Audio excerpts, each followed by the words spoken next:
You gotta get them soft. I'm muting the microphone now. Okay. What you doing? You getting your chapstick on? Your lips are glossy. No, I'm trying to find something I gotta take a picture of. I just remember. Are we ready to pod? Hey. I guess so. We ready to pod? Pot. Come on. You ready to pod? Doing the most. We ready to pod? He is the flip We star ready to to your Busta Rhymes, I swear. This episode is brought to you by marketing consulting firm The Bonafide Lyrics and Marketing, LLC, where creativity meets business. You can check us out at www.theblm.com for more information on how we help local artists and creatives maximize their business presence.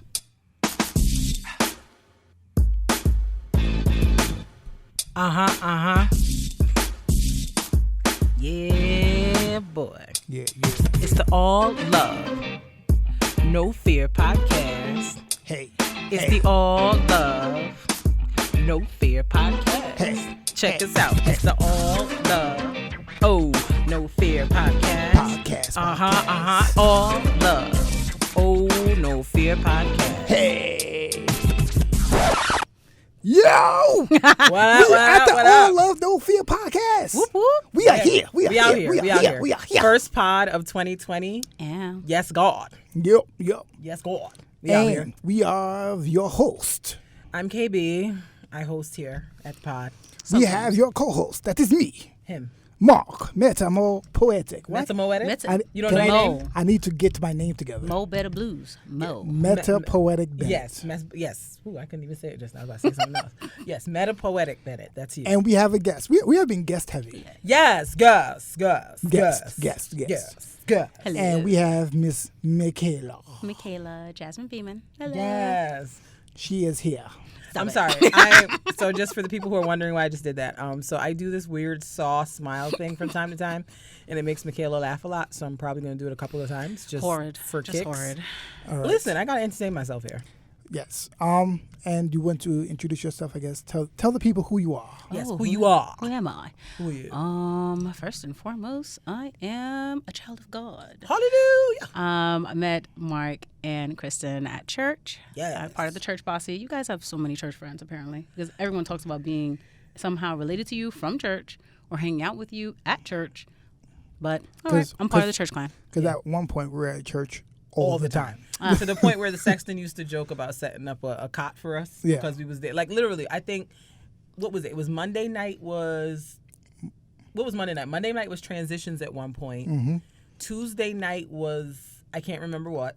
I think we tried to do dance at one point during Tuesday. Mm-hmm. Wednesday was Bible study. Thursday night was choir/deacons when you became a deacon. Friday you used to do the youth night. And then Saturday, when you were a deacon, was Feed My Sheep or something related to communion setup. So we used to be at the church all the time. And then Sunday, obviously, was choir. Because both we were services. Both services. And we were in 2 choirs at the time. We were in the adult choir and we were in the young adult choir. And you were in praise team. And I was on the praise team. So I used to sing every Sunday. Except for like youth Sunday. Except for when the kids would sing. I'd be like, oh, it's my one Sunday off. So we spent a lot of time. It was just third Sunday. That was it. Yeah, it was like, oh, this is our relaxed Sunday. This is so nice. So when Steve Harvey did that skit in the original Kings of Comedy, it like really hit home. Yeah, man. Yeah, it's real. It's real. We're at church all the time. All the time. Yeah. And that, it was, and it wasn't like we were just there. We were like leading things. Yes, because we were in charge of transitions. Yeah. Transition, by the way, was 18 to 36. Yeah. We were in charge of that. Yeah.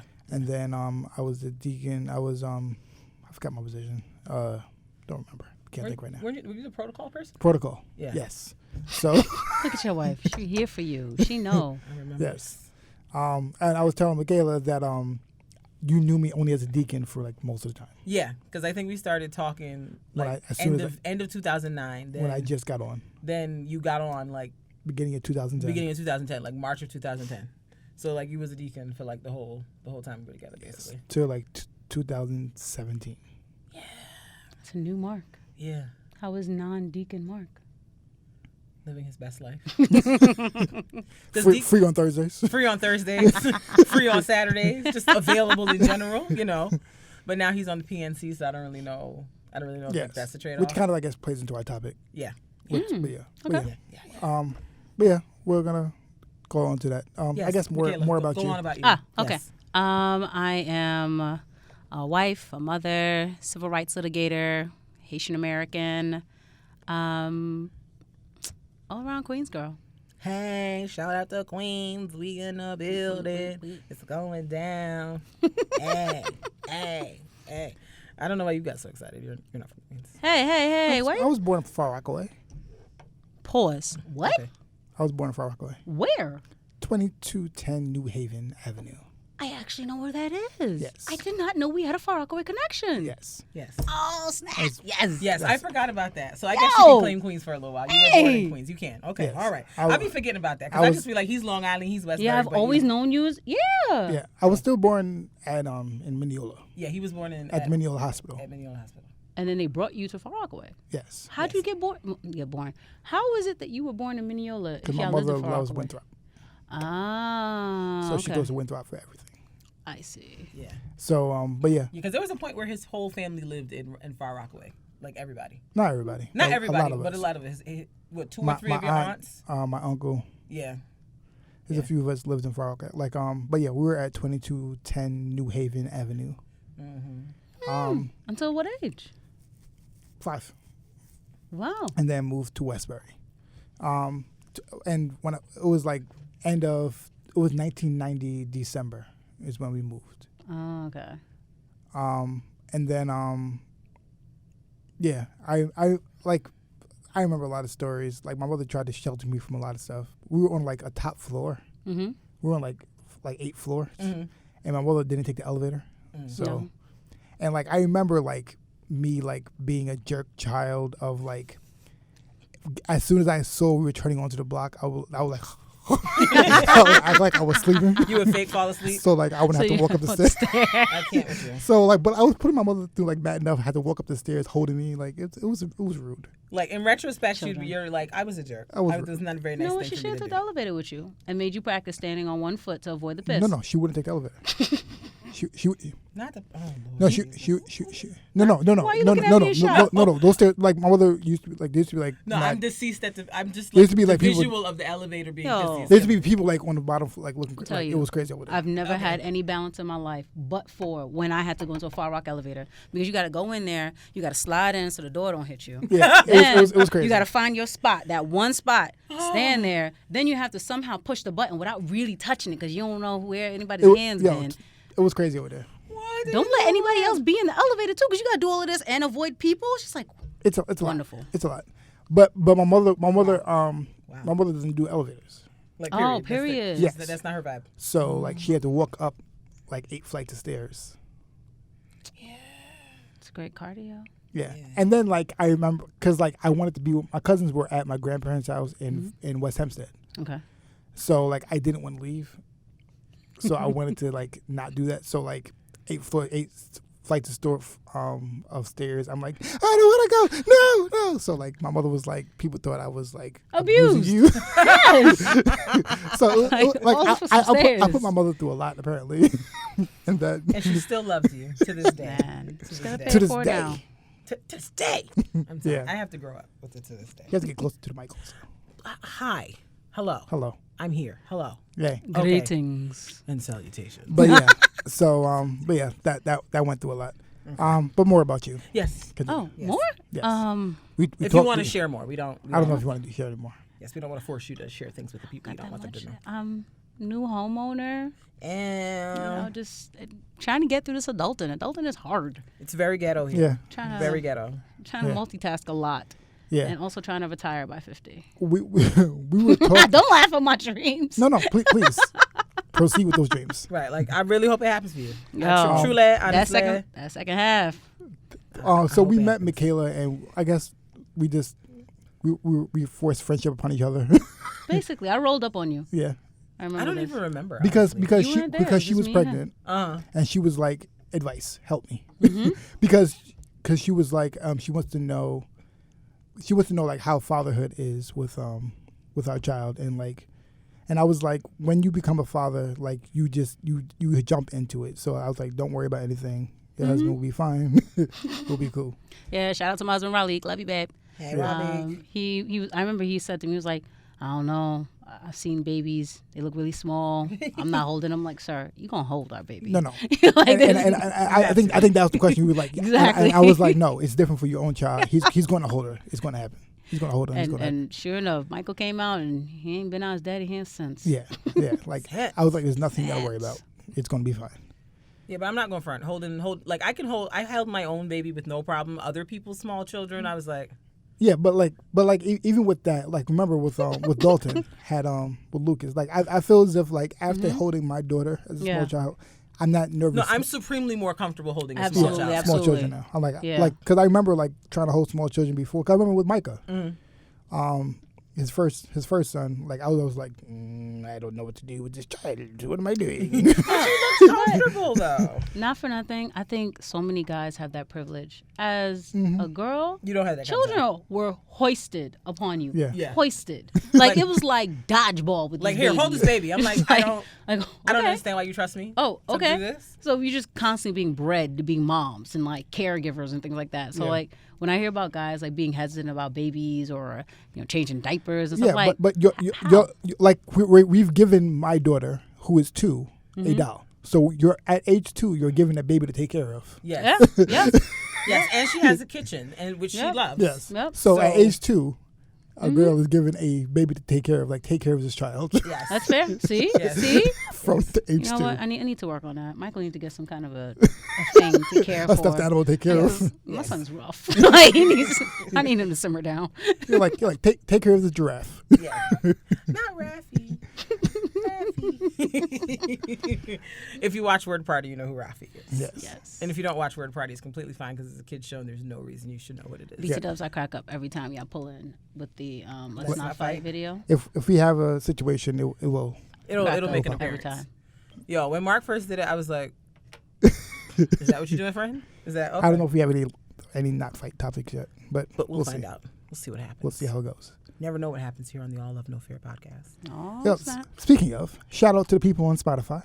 Shout out to people on Apple Podcasts. Every time. Shout out to people on Google Podcasts, on Podbean, on Blueberry, on Himalayas. Ha! I got it. I was saying Himalayas in my head. I was like, I got Himalayas. That's your one line. I got it. Come on. Got you the had Himalayas. one job. I got the Himalayas. One job.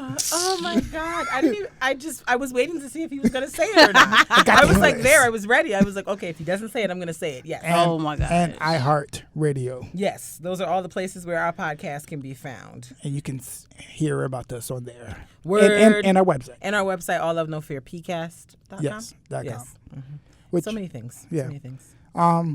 Also, FYI, please, if our sponsor once again is the Bonafide Lyrics and Marketing LLC. Mm-hmm. We do marketing consulting. If you need help with that, we do business cards, flyers, websites, all that jazz, all of the design things. Yes. But we are 13 minutes in. So let's. Oh. I mean, that's how we start here. Let's kind of like talk about some stuff before we get into it. Yeah, let's get into our love it or lose it. Love it or lose it. Ha! Love it or lose it. Hey, love it or lose it. Love it or lose it. Hey. Lose it. Love it. Sorry, the headphones got a little. I don't know what that. That's a secure. So Kristin has it this time. So yes. FYI, for love it or lose it, you usually have 4 choices. Mm-hmm. You have to choose one that you would love. Mm-hmm. Hold on to, never let go. Mm-hmm. Never let it go, never let it go, never let it go, never let it go, never. Come on, harmonization. Yes, God. Yes, God. Yes, God. I'll come through. Michaela's an undercover tenor on the low. She be acting like, but we had discovered it when we was at the women's retreat last year. We was like, oh, she be singing. Her and Katia. Katia has a beautiful voice. Yeah, she does. So this we were talking about in terms Beautiful of our voice. friends.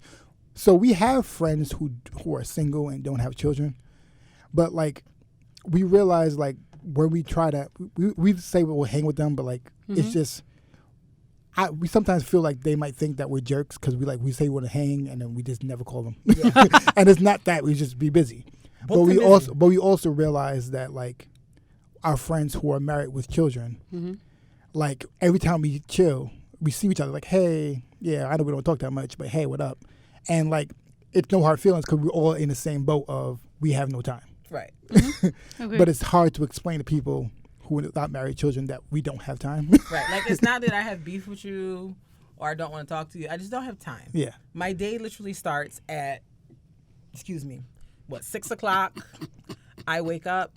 I get my child's stuff, her clothes ready, her stuff ready for daycare. I get myself ready to go. I have to be, in theory, on a train by no later than 7:42 to make it to work on time. And then I be at that job from 9 until whenever I leave. I'm supposed to leave at 5. It doesn't always work out that way. And then I come home. I spend time with my husband and my child. I put my child to bed. I eat dinner, maybe at a reasonable time, maybe not. And then next thing I know, it's 11 o'clock. There's the day. Yeah. There's the day. Like, yeah, I don't be having time. So that's what it looks like so every like, day. Speaking of, that's what I was saying when you take it to you. I was like, we've gathered these like married with children friends that we don't see often at all. No. No legit. But when we do see, we see them at church like, hey girl, what's up? Hey, what up? And but we all have a mutual understanding that we just be busy. Right. We also group text. Yeah, group text saves group text. Yeah, relationships. we be having a group text. Like, hey girl, you see this? Hey girl, you see that? Like, it's just because. Drop a meme, drop a GIF. Right. Yeah, Because coordinating in-person activities is just too much. Like, for the four of us, me, you, Alicia, and Katia, to coordinate of four of us doing something, if we're not taking the kids, okay, what are we doing? Like, it's going to take a month to coordinate one day where we can have childcare to go do something as 4 grown women. Yeah, and it's the same thing. We have the group. I have the group text with Mark Francis and Dalton, where we just randomly talk about Dipset and hip hop. But that is what Mark and his friends talk about. I'm just letting you know. We post videos of different rapping and songs and go over it and other things. And it's fun to watch. It's fun to talk about. But it's just what we do, and that's usually how things happen. Word. But yeah.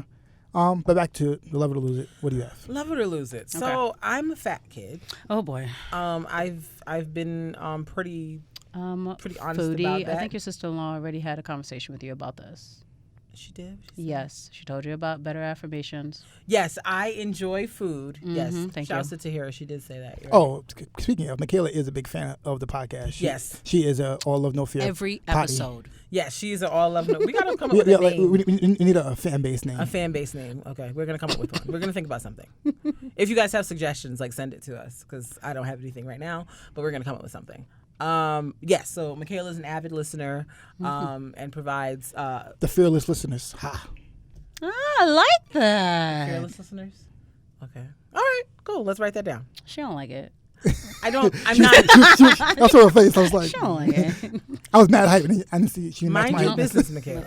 Mind your business. Oh, now I'm here. I'm like, you shut I'm it not. up. I'm not You texting after the fact. shut I'm it here, real time. I don't dislike it. It needs to grow on me. Okay. Okay. Because you didn't match my hypeness when I said it at all. It's growing. No growing. Okay. So I just see that I'm in the middle of an annoying sandwich today. And okay. So y'all just about to, okay. All right. That's what we're doing today. Okay. Great. Love it or lose it. Yes, I'm ready. So I enjoy delicious foods. I am a gastro enthusiast. Yes, I like things that taste good. So this week I decided Love It or Lose It, Candy Edition. Okay. And Candy Edition specifically with Jolly Ranchers. I think on one of the previous Love It or Lose It's, I said I would love Jolly Ranchers, or they were a close second. Jolly Ranchers are great. I do enjoy them. Most people don't like hard candy, but I happen to like hard candy. Maybe it's the old lady in me that's used to hard candies. By the way, those strawberry candies that your grandma had at church, I know where to find them joints. Yes. Hit me up if you want to know. But yes, so Jolly Rancher flavors. What made me think about this is one of my colleagues at work, I thought I put this thing on silent. One of my colleagues at work has a jar of Jolly Ranchers on her desk. And I always want to pick through the jar because I only like certain flavors and I don't like others. And I'm always back and forth with people about flavors. You would eat that one. It's disgusting. So I said, let's bring it to the table here at the All Love No Fear podcast, where we talk about provocative topics. So, of the 4 Jolly Ranchers flavors I'm about to list, which one would you love? Which one would you lose? I think I know which one you're going to choose, but go ahead. You don't know me. But you do know me. So the choices are green apple, cherry, watermelon, and grape. Yep. Okay. You didn't put fruit punch in there? They're going to put it in. I guess you don't like fruit punch. Okay, that's fine. I'll eat it if that's what they have. But, Okay, so no. Okay. So once again, Jolly Rancher flavors, love it or lose it. Green apple, cherry, watermelon, grape. Our guest goes first. Lose it only. Lose it I first. know. She listens. She know what time it is. Oh, She a already. fearless listener. What did you say? Is that what you That's said? what he Yeah, said. he got it. Why you playing him? Well, I just want to make sure I said it right. Oh my god. Oh my god. This is gonna be the longest podcast of my life. Cause y'all right here. This one's easy for me. Cherry. Yep. I do not like any artificial flavoring of cherry. I will only eat the actual fruit cherry. But for that, I'm not here for it. Michaela's very high acidity. Yes, darling. Appetite. Yes, I don't drink juice. That's not 100% juice. That concentrate is not for me. You ain't too good for some concentrate, okay? You ain't too good for some concentrate. I'll be honest. Out of those 4 flavors, I think cherry is. You two people. Out of those 4? Yes. You made it easy. Yeah. Out of those 4, yeah. I don't know you people. Yeah. Not cherry. Oh my god. How many cherry things do I have? Like, you eat cherry things all the time. How many cherry things have you ever seen me have? That's fair. You have seen me eat 0 of them. That's fair. That's fair. That's Do you not like cherry, period, or are you particular like me? Most times it's cherry. It's artificial. So Yeah. I mean, to be fair, it's red. No one really knows. I've eaten actual cherries. That doesn't taste like actual cherry, but it's whatever. It's delicious in my opinion. Okay, the both of you are losing cherry. where did you lose it? My lose it. I think it's watermelon. I don't like it at all. Like if I was like desperate for a piece of candy, I maybe would, but I don't like watermelon flavored things or allegedly watermelon. Deacon watermelon flavored things. I don't like it. I'm going to go on a record watermelon. here and say that I think Kristin's food preferences are odd. The fact that you do not like chocolate and peanut butter, I still just look at you like, I just want It's nastiness, and I don't care what y'all say. I just want to shove a Reese's in your mouth. Like, you're going to like it. It's Okay. great. If you want to fight, we can fight. But what you're not going to do is give me no daggone Reese's. That's what we're not going to do. They're disgusting. Like, they're awesome. Nastiness, that. Awesome. Nastiness. Oh, I don't understand. But It's alas, an abomination. We don't like it. alas, you and your particularities. I don't like it. It's nasty. Y'all like it. It's fine. Y'all better hope Avery is not in any way, shape, or form as particular as this one. She probably She's a little bit. She's a little bit She's a little finicky. She doesn't like things all the way. Like she has particular ways about how she likes to eat certain things. So. Yeah, and I realized like she hates it when like things get on her face. Yeah, she does not like food on her face. She gets very upset. She's like Like she'll most, eat. Like, most kids, they'll be like eating and something will get on their face and they'll keep going. Avery's like, like she does not like it on her face. yeah, she's very neat with how she eats. She doesn't like. That's good. I have to say I'm impressed with that because like a lot of Avery's clothes, I had like a lot of parents I know have had to throw away clothes because the kid just spilled food on it and it just looked like garbage. Avery's managed to keep a lot of her clothes looking nice. Yeah. All things considered. And I think she gets the way she eats from you Yeah. because Kristin will like, you know, when you're eating a sandwich, right? Mm-hmm. Usually bite it and like how I usually bite out, I'll still hold the sandwich and I'm talking and everything. Kristin will bite the sandwich, put it down, and then talk like this. I don't know why. She like this. So you're pausing and eating this sandwich. She's very proper while. Yeah, I'm like, I just don't feel like if I'm eating a sandwich and I'm talking to you that I should be holding the sandwich up in front of you while we're talking. Like, I just want to put the sandwich down on the plate away from the conversation. And then when we've paused, I'll pick my sandwich back up and eat it again. She doesn't talk and eat well. Yes, I'm How not considerate of you. okay. Yeah, she pauses while doing it. She like eat. Yeah, Avery's a pauser. Yeah, and she gets that. I think she watches her and does the same. Yeah. Yeah. Marco's like, nom, nom, nom. Yeah. I'm like, I just feel there's a lot of breathing on my food that's happening. Like while I'm talking back and forth with somebody, I'm just gonna put it right here, because I don't know. That's where I am in life. You like you have like I told you have like certain tics you do while eating. Okay, tell the people all my business. What All tics? of it. No, all no, of it. no, Let's not go. all of It's it. like we're on a date with y'all. But like Go ahead. it's like for instance Not you over there with the. like if you're doing a fountain drink, Okay. what you'll do is she'll drink, or if she's able to get more, she'll pour a little bit, drink it, and then pour again. She'll do it every single time. Yeah, it's like she won't just pour the whole thing and then sit it down and ready to drink. She'll pour a little bit, drink it, and pour it. She might have tasted it a million times. The same thing. Doesn't matter. I don't know why. It's But like she'll always one of my sample it. Like, I don't know what it is. It's like a thing that I do. Like if you pour her a cup of drink, she'll drink a little bit and then say pour it more. So like because like she'll sample it and she wants to fill it back up to the top. I don't know why I do that. Like, and I didn't realize that I did that until Mark pointed it out to me one day. I'm like, I do that all the time. Yeah. I don't know why. Okay. I don't know why. I don't know. I don't know if it's like a sampling thing. I don't know where I got it from, but it's just something I do. It's not that you sample and you want to fill it back up the way it was. Yeah. Like, now that you've had your sample, I want my full serving. I want my full serving. Yeah. I guess that's it. I've never thought about it before, but who knows? Yeah. Who knows? How did we get here? We were talking about. There was a lot of transitions. Oh, right, because Michaela said I was weird. My food choices were weird. You're quite particular. Because you say you didn't want the watermelon. Okay, so it's up to you for love it. So, thinking about, I don't want to cheat on grape, but that candy, the apple. If you choose grape, you cannot. I know. You cannot speak to me. I know. I love it though. The grape is less real grape tasting than the cherry. I know, but it's just, it has enough sugar in it that makes you happy. But no, I think I'm gonna commit and say apple. Apple's my love it. Okay. All right. Good choice. Good choice. I don't need your judgment in my life. Yeah, you do. Yeah, Everyone needs it. I think I like sour apple growing up a lot. And I think I'm only going to say watermelon because I think I've had sour apples so much that I'm like I'm kind of like Yeah. all right, it's enough. Because I used to go hard with sour apple because sour apple and watermelon they're gonna go back and forth. But it's just I've had sour apples so much that like I think my tongue is like over it. Watermelon? I need you to simmer down. Flabbergasted. Because like I think You think you know someone. I think Then they choose watermelon. Wow. Because I think that I think when I was younger I liked the like taste. Smacking mouth. Like, the sour apple taste. Because sour apple is like it's very like that. It's very like It's very aggressive. it's very I'm gonna punch you in the face with Very. All up in there. yeah.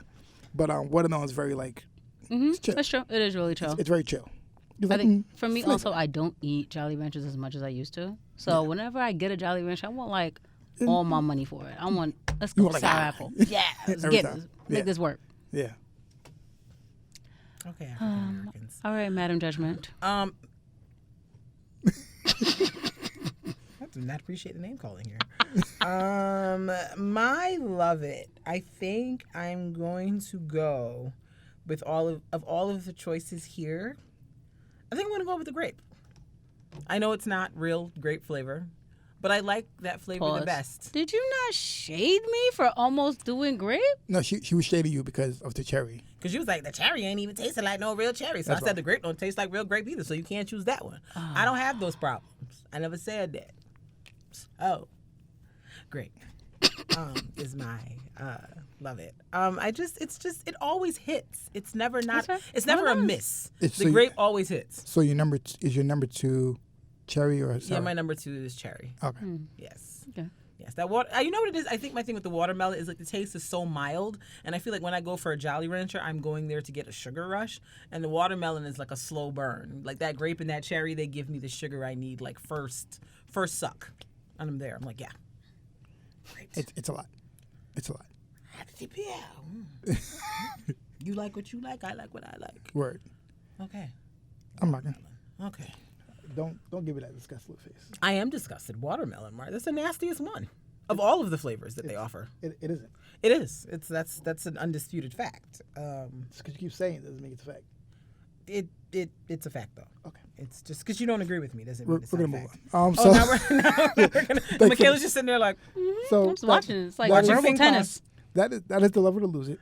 That's love fine. it or lose it. Yes, love it or lose it. Thank you so much. Once again, if you have any ideas, please email us at alllovenofearpcast@gmail.com. Did you know that they replaced the lemon with blue raspberry? I always wondered whatever happened to lemon Jolly Ranchers, because I used to like them and then I just stopped seeing them. But they replaced it with blue raspberry. I don't know. I guess that to decision. appeal to children, because no adults can do blue raspberry without looking like a child. Yeah, like your mouth is just mad blue. Like you just look super crazy. Blue raspberry in any form of capacity, this looks childish. Super childish. If you any Okay. I can see that. every That's fair. time blue raspberry That's always fair. looks childish. That's fair. And no matter what you're doing, you're either drinking it, whatever it is. If you get blue raspberry, you look like you were a teenager or younger. Do any of y'all remember a Fire Sticks Jolly Rancher? Apparently, that was the 3 original flavors were watermelon, apple, and fire stick. Apple and fire sticks. Yes, What is that? Cinnamon? possibly. Nope. I don't see why someone would want that. That seems nasty. Okay, you don't like cinnamon. You can't. I You don't. can't go by you. Okay, and what about it? All right, let's move on. Ready for the topic? Sure. Let's get with the topic. All right. So, want me to introduce it? Sure. Okay. Since you're the one who came up with it, I think you should introduce it. You can speak best to it. So, the topic I have, it's called diversity in churches. And this came from, because we, me and Kristin, actually all three of us, we attended the Double Love Experience. Yes. Yes. Last All right? Sunday. Last Sunday at 5 o'clock, which is a church in Brooklyn. By two of my good friends from Hampton University, Andrew and Gabby Wilkes. Yerp. And they started a church, and it's very young adult focused. Like it's like how they put everything together. It seems like they're focused on the millennial age range. That's who their focus is on. That's who they're worried about, and that's where their focus is on. When you go to the church, it's like looks like it's like a stage because they rented it out. They have chairs. The music is very lively. Yep. And they're trying to get in and out, and like their message is very progressive. It's very young adult, social justice, action. Yeah. Very progressive church. The church that I'm a current member of, MPC, is not that way in terms of it. We have pews, we have a pulpit. It's a very traditional. Once in a while, they do hymns. We have like a program laid out. We have like a certain order. I just thought about that. They ain't got no program over No. there. No. White gloves. They have white gloves. Like it's very traditional in certain things. And it came to my mindset because like a lot of times, a lot of arguments that we have in church, we try to figure out what is the best way to apply to certain things. What's the best way to do certain things? Are we supposed to worship this way? Are we supposed to dress this certain way? Are we supposed to have pews? Like a lot of times we have these hold on certain things, and a lot of times it makes you address the question: does God want all churches to be the same? Is that His ideal? Is His ideal that all churches are the same, and that we all go to the same kind of church, and that there's an ideal church that we're all trying to be like, that we all trying to be the same as? Or is it that God wants difference in churches with different kinds of worship, with different kinds of setup, with different kinds of movements? And because if it's yes that He wants it all to be the same, does that mean that most of us are just wrong? But if it's not, then that takes away, that means that a lot of verses are up to interpretation based off of, and God uses the same Spirit to have you interpret things differently for a purpose, for a reason. Meaning, this church is meant for this. This church is meant to do this, is meant to do this. This church might not be meant to do that same thing. It's built for this and this. I think I used the mindset is, we always say the church is a hospital, right? Yeah. So hospital might have a lot of the same things, but CAT's hospital is focused a lot on maternity, right? And women's health issues. It's women's health. That whole campus, they have a lot of everything else that they have there, but their main primary thing that they're very good at is maternity, women's health. There's hospitals that are focused mostly on heart health. They're very good at that, and their focus is on that. They do everything, and they make sure they hit the certain things that you need, but they focus on that. The primary care physician that I had, she was a pulmonary doctor.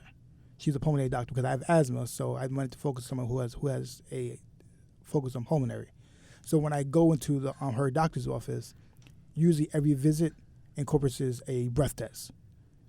That wouldn't work for everybody who doesn't have those pulmonary issues, but it does work for that. In terms of churches, I think that certain churches make sense for certain neighborhoods or certain instances or for certain groups and for everything. Certain churches might be built for baby boomers, right? For baby boomers to fill away and to get something out of it. But that church might not appeal to others. But that doesn't mean that the church of baby boomers is wrong. That also means that some churches are built for only a season and not built to be there forever. That's fair. That is fair. So meaning they're only there for a certain time, and after a certain time they're gone. And that doesn't. And it was probably created that way, meaning it's not a bad thing that it closed down, which is there for a certain time and then it's over. Mm-hmm. So I guess what is your thoughts on this whole thing? The first thing, do you agree that I guess both of you that there's one church that we're all trying to gear towards to be, or do you think there's more of like a diversity in terms of how churches should be and layout and everything? Because like once again, the reason why I have this, because I know a lot of times we have these conversations about like, oh, this person doesn't do this well. Oh, it's because they're not in the spirit. Like we sometimes we say that this person not. Oh, this church is not really in the spirit because they don't do this, and I don't get this from them. Yeah, members will say like, oh, this church doesn't go out into these neighborhoods, so they're not really saved as much. I'm not saying don't do outreach. I understand like from outreach, but the outreach that they're doing is not the same that this church is doing, and we think that one church is better, or more in touch with spirit because of how they move. So I guess like what are both of your thoughts on that? I don't think it's helpful for people to presume that like a church isn't in the spirit just because they don't do things the way that that particular person feels it should be done. Correct. You know, I don't think it's fair to the church. Like sometimes no, it's not. Yeah. It's not, but it happens all the time though. Agreed. Yeah. Agreed. And also just like to answer your original question, I think diversity in churches is necessary for churches to survive because things are constantly changing. With each generation, you have to adapt. Like I think one issue that a lot of churches are dealing with now is that you have millennials, you have Gen Z, people who are not here for waste, not here for pomp and circumstance, you know, and they are not interested in communicating only face to face, right? You know, you need to email me, put me on an email blast, like send messages. I have a social media page, something that we can interact with, all those things. And if churches don't get updated like with the times, they eventually die. Like you don't get new membership. If someone comes in, they end up leaving. I think that's like a really easy example age-wise. But then I have the question is, if they don't do that, so for instance, if there's another church I know, I'm not going to say the name of it, but I know the church, most of their members I've seen are like over 40. That's just most of the members. So, and like they might get new members, but a lot of times they get new members, it's people over 40 also. So that they might not do that because that's not what their focus is. That I don't think that means that they're wrong though either. No, and that's the thing. Like if you are very comfortable, let's say like we're going to call it the 40 plus church, right? If the 40 plus church is very comfortable being the 40 plus church, and that's the lane that you want to stay in, that's what you want to do, you want to cater to that group only, that's fine. But when all those 40 plus members are dead and gone, so will the church. Correct. You know, like but, as long as you accept that. Correct. Which is it's weird because like the reason why I'm making that statement also because it's hard to gear a program to both. That's fair. It's hard to gear a program to someone who is 75 and someone who is 22. It's hard to gear something towards because if you gear it specifically to someone who's 22, you're going to forget about the people who are 70. Absolutely. Correct. And I think that's the struggle that a lot of today's churches are facing is that they're trying to find a middle ground for the various populations within their church. And it's, for some people, I feel like they're seeing some progress, and for others, it just feels like a constant back and forth, and they're not really capturing everybody in the way that they want to. And so one group feels like, oh, they're only doing things to focus on these people. The other group feels like they're only doing enough to focus on this group of people. And ultimately, the membership doesn't feel like it's overall being served in the way that it needs to. And so I wonder if it's worth the, I don't want to say the work or the effort, but I wonder if it's an exercise in futility to keep trying to create this middle ground that may not really exist and maybe should not exist in that space. Because I feel like a lot of times the middle ground ends up being I'm trying to say things without like sounding like a jerk. I think sometimes the middle ground ends up being not really the middle ground, because it ends up being more focused on the people that pay the bills at the church. Correct. And a lot of times that's not us. Like, we're not the big tithers. And if a church's main source of funding is tithing, the people who are doing it are the ones who are more established in life, who are probably retired and have more, disposable income to give large amounts of money to the church. So while there might be certain things that the church on a whole can try to do to try to encompass the Gen Zs and the millennials, at the end of the day, we're not the ones with the big enough pockets to keep the doors open. So ultimately, I feel like things end up going in the way of the people who do have the deep pockets to keep the church going, simply because it can't physically survive without their tithes. And with that in mind, I think that sometimes we get so too caught up in, as Christians, in staying in a specific church. I think we get too caught up in that also. And I understand it, because historically it's like a family thing. Like, our parents went to a church, and we get too caught up in that. I think that not understanding that, like, sometimes that church might not be for you doesn't mean that it's nothing. And like a lot of times we get caught up in like, oh, that church wasn't holy enough. It might not be that. It just might not be for you, which is fine. Right. And I think a lot of times people get too caught up in that dynamic of it. I say all this. That's why I say like the PNC. Right now I'm in the pastoral and nominating committee for the church. And like I not to go too much into it, but I know that when I have to think about the culture of the church, and to think about trying to choose somebody that goes hand in hand with that. But choosing somebody that goes hand in hand with that might not mean it's someone who I think is the best. Those might be two opposite. That might be the same thing. It's an interesting point. That might not be the same thing. Who I think is the best candidate for myself, the best for my spiritual growth, might not be the same for who is best for Memorial Presbyterian Church. That's quite big of you. Some people get a little too caught up in their own personal feelings. Right. Yeah. But that, and like, I think that's kind of what kind of spared this topic, because I'm kind of like, someone could just be good for a certain church, and a culture of how they move could be specific for a certain church. But I don't think that I think we have to, as Christians, have to shy away from trying to judge someone's holy based off of it. I don't think we have any place in that. No, we don't. But it happens all the time. Yeah. Sadly. And sometimes we might even do it subconsciously, just like because we don't feel something, that means that nothing's there. But it's not about us. I mean, if we don't feel nothing, it's fine.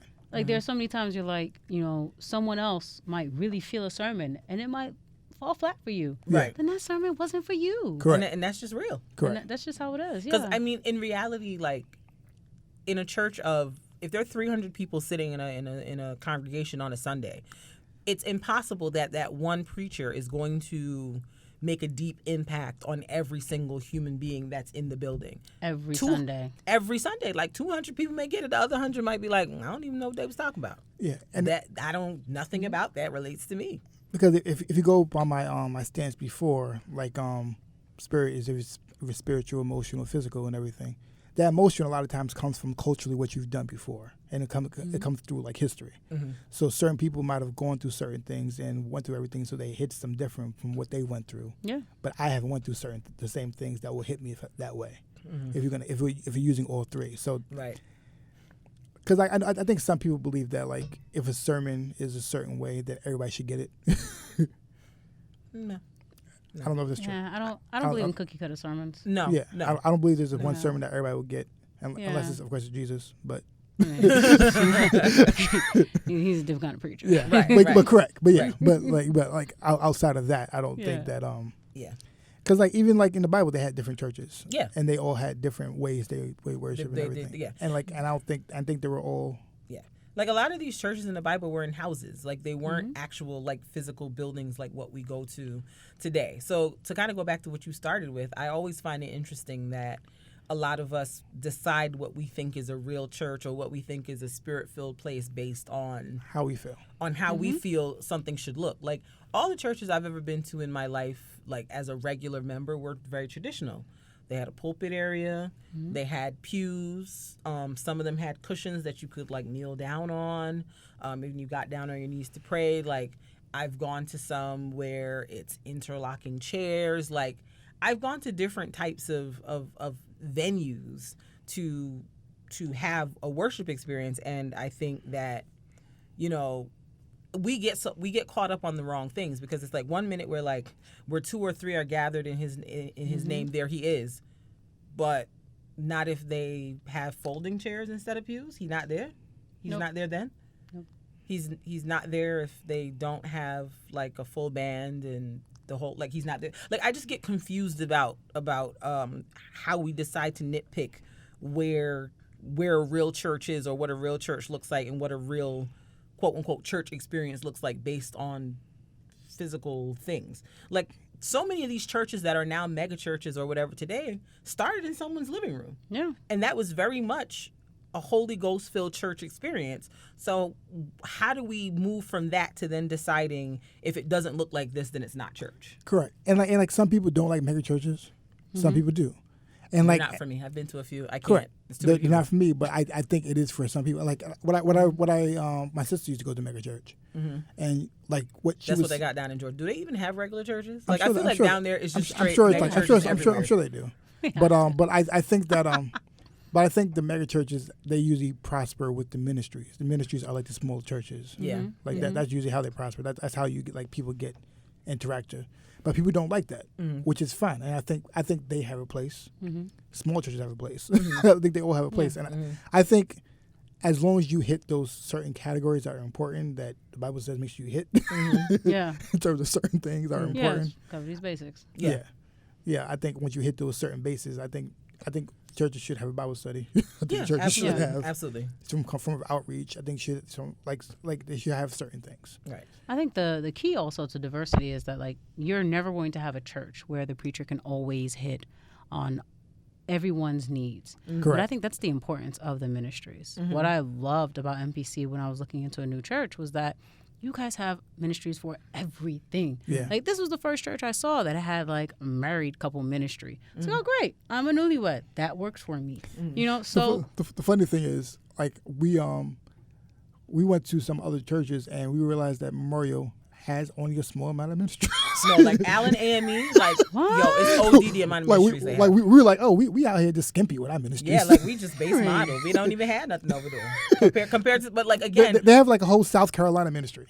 Like, yeah. of people who went to South Carolina and they meet every year. Or people who are originally from there, like they just formed a group and like that's their But connection. you know what? That's great. Yeah, that's great. I'm trying to say is like it's just, but that's for them. But I think size wise, it makes a lot of sense because that is a huge church. They have 3 services, and I've been a few times, and it's like easily 600 or 700 people in the building every service. Yeah, it's humongous. So you have to have these like common ground type of ministries so that people can really build a connection. Because to me, I can't, like, visiting a church like that is fun, but for me, I don't know how I would feel as a member if I would feel like connected to like the pastoral staff in that in the way that I'm accustomed to being at a church that's a little more intimate. Because I remember even when we went to the young adult service that they had on It a was Friday. great to see that It was- many young it was adults great, there. but it was a lot. It was a lot of It was people. like the size of a memorial service of just young adults. Yeah. Oh. It's a lot. It was a lot. Excuse me. A lot of them. Because a lot of the young adults that live in Queens, honestly, go there. to that church.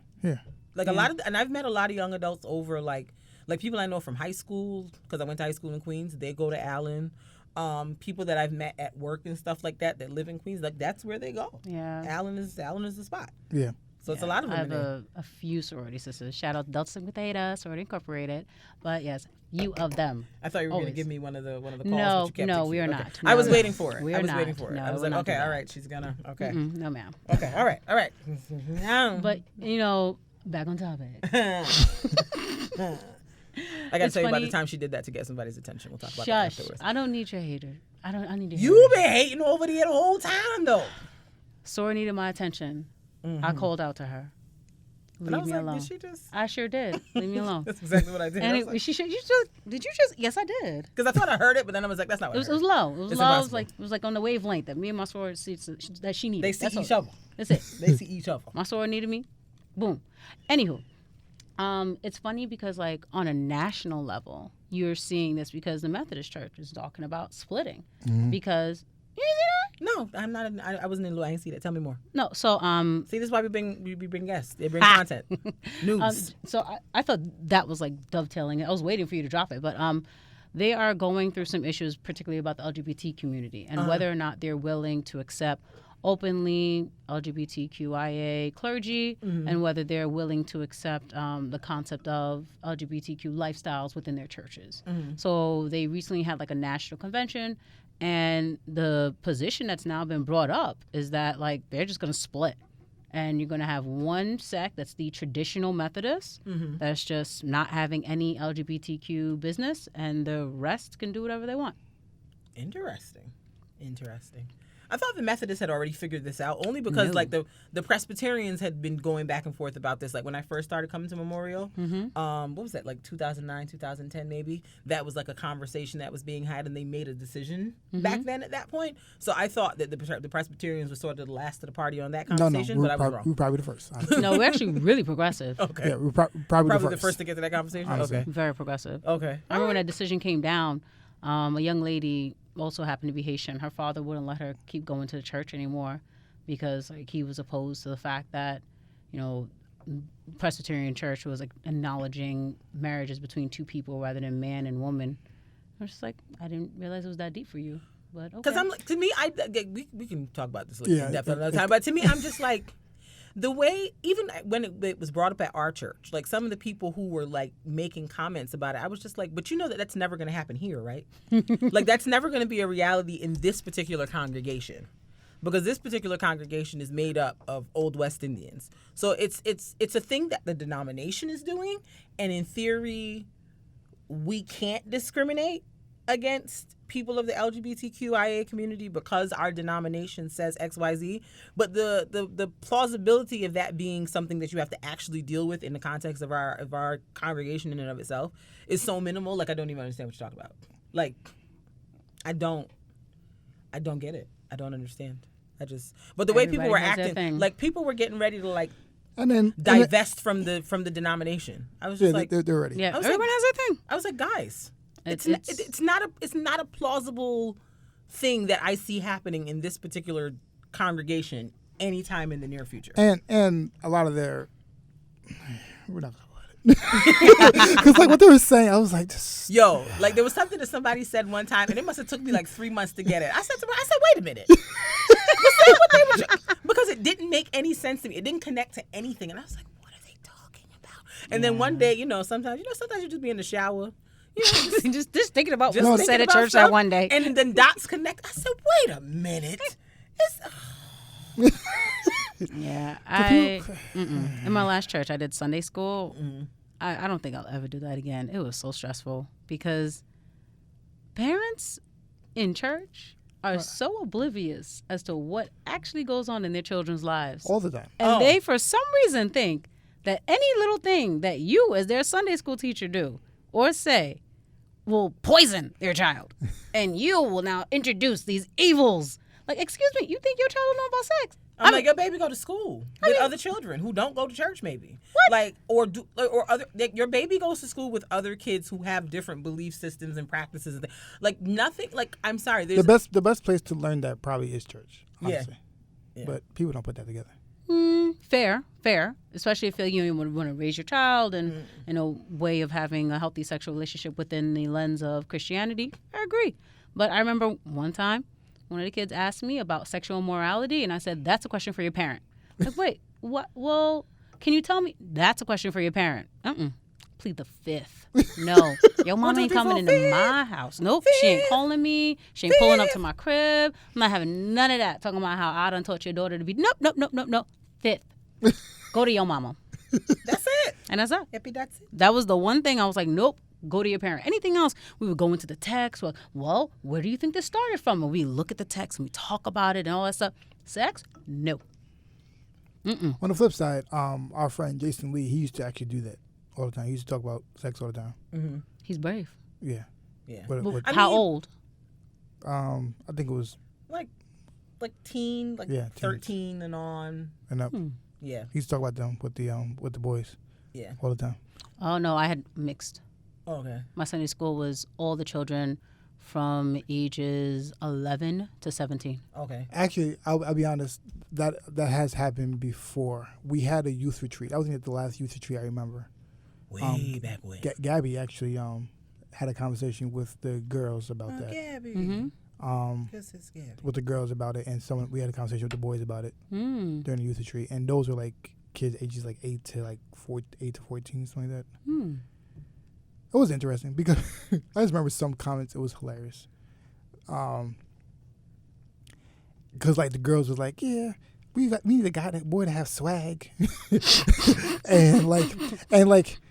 I think the girls was like, yeah, but like I don't know if he really wants me and everything. And I remember the boy stood up and he was like 10. He was like, yo, but like it's not even trying to be that serious. I'm like 10. He's like, I'm 10, sis. He's like, I'm not even trying to be that serious. Like I'm only 10 years old. I'm not trying to be that serious. I'm not trying to get married. Like I'm just not for nothing. This is why I don't I'm in the think 5th grade, sis. like children that age don't got no business dating. What are you doing? Yeah. Where are you gonna go on a date? The sandbox? Like what are you gonna do?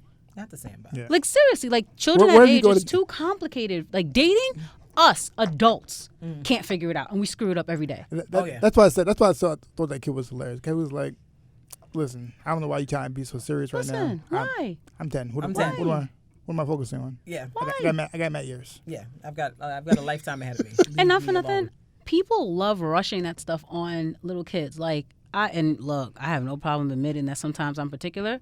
But with my son, I can't stand when grown women be like, oh, he's flirting. Oh, that's my little boyfriend. I hate it. No, that's your friend. Stop get- sexualizing my child. I hate it. He's not even 2. Right. Stop it. Like that I is hate it. That's gross. I hate it when they say gross. the little boy's a lady killer. Yes. I hate it. No. And I down hate to it. clothing. We had a shirt somebody gave my son, and it was like, stop looking at me. It's not my fault I stole your girl or something. I was like, No. what? Oh, and then there was another one someone gave me. It was like, pick me up. I love older women. I was like, so then I pointed it out. And it's funny, like me and my brother, we have children around the same age. So I pointed it out to him.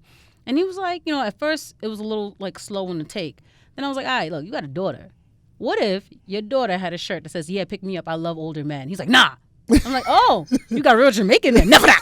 Like, oh, very aggressive. Oh. And so it's like, look at it in that lens. What are you teaching children?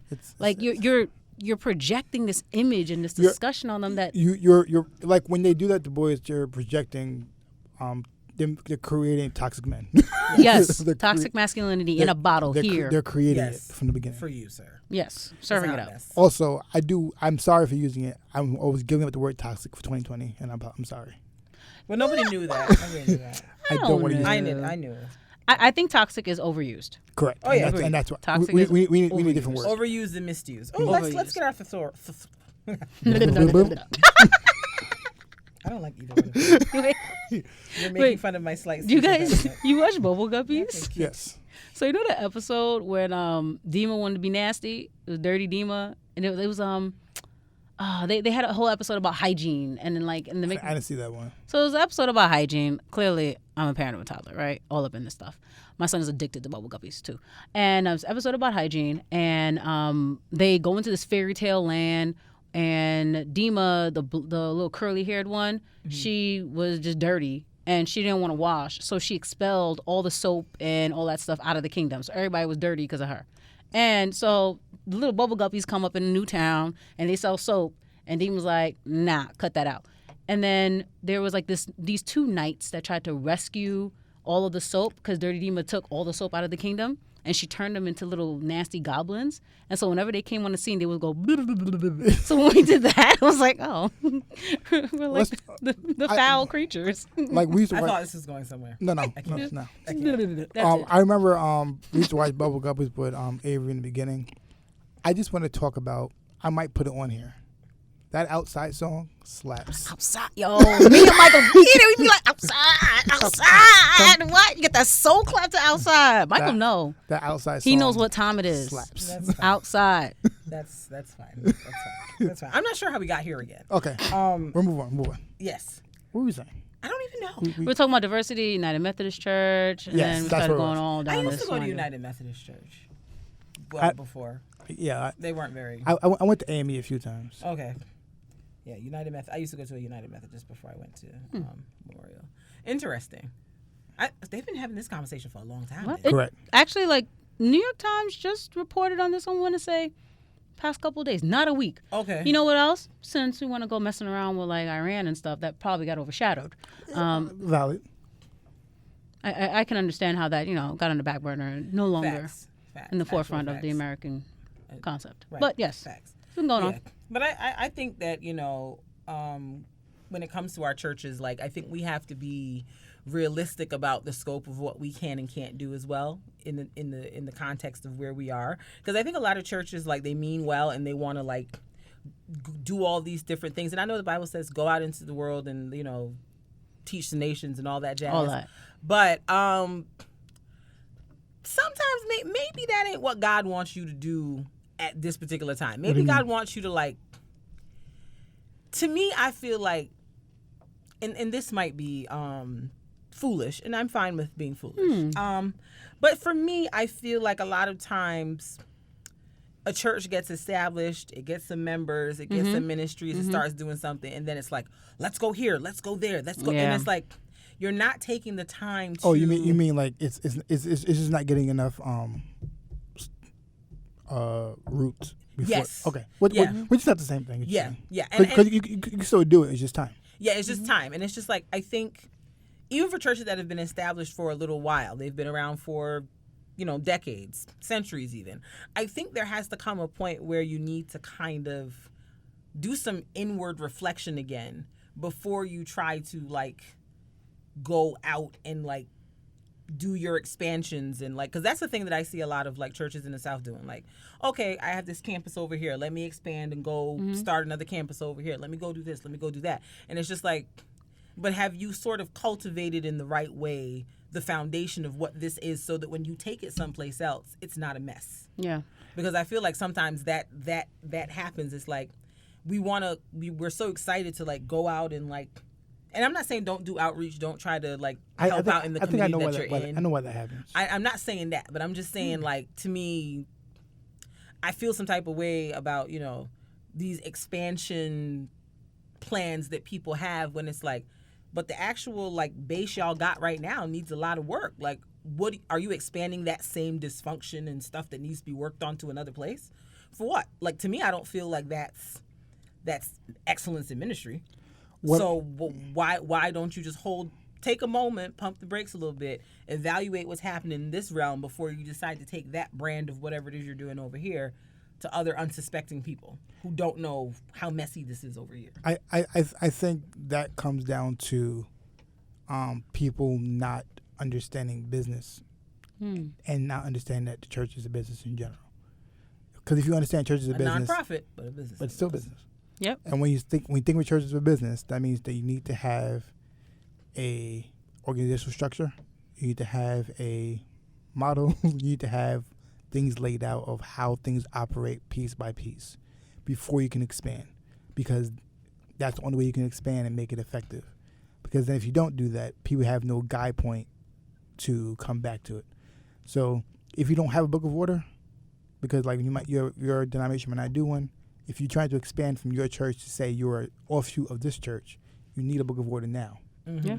Because you need an order to say like this is how we operate under this umbrella. Some bylaws, something.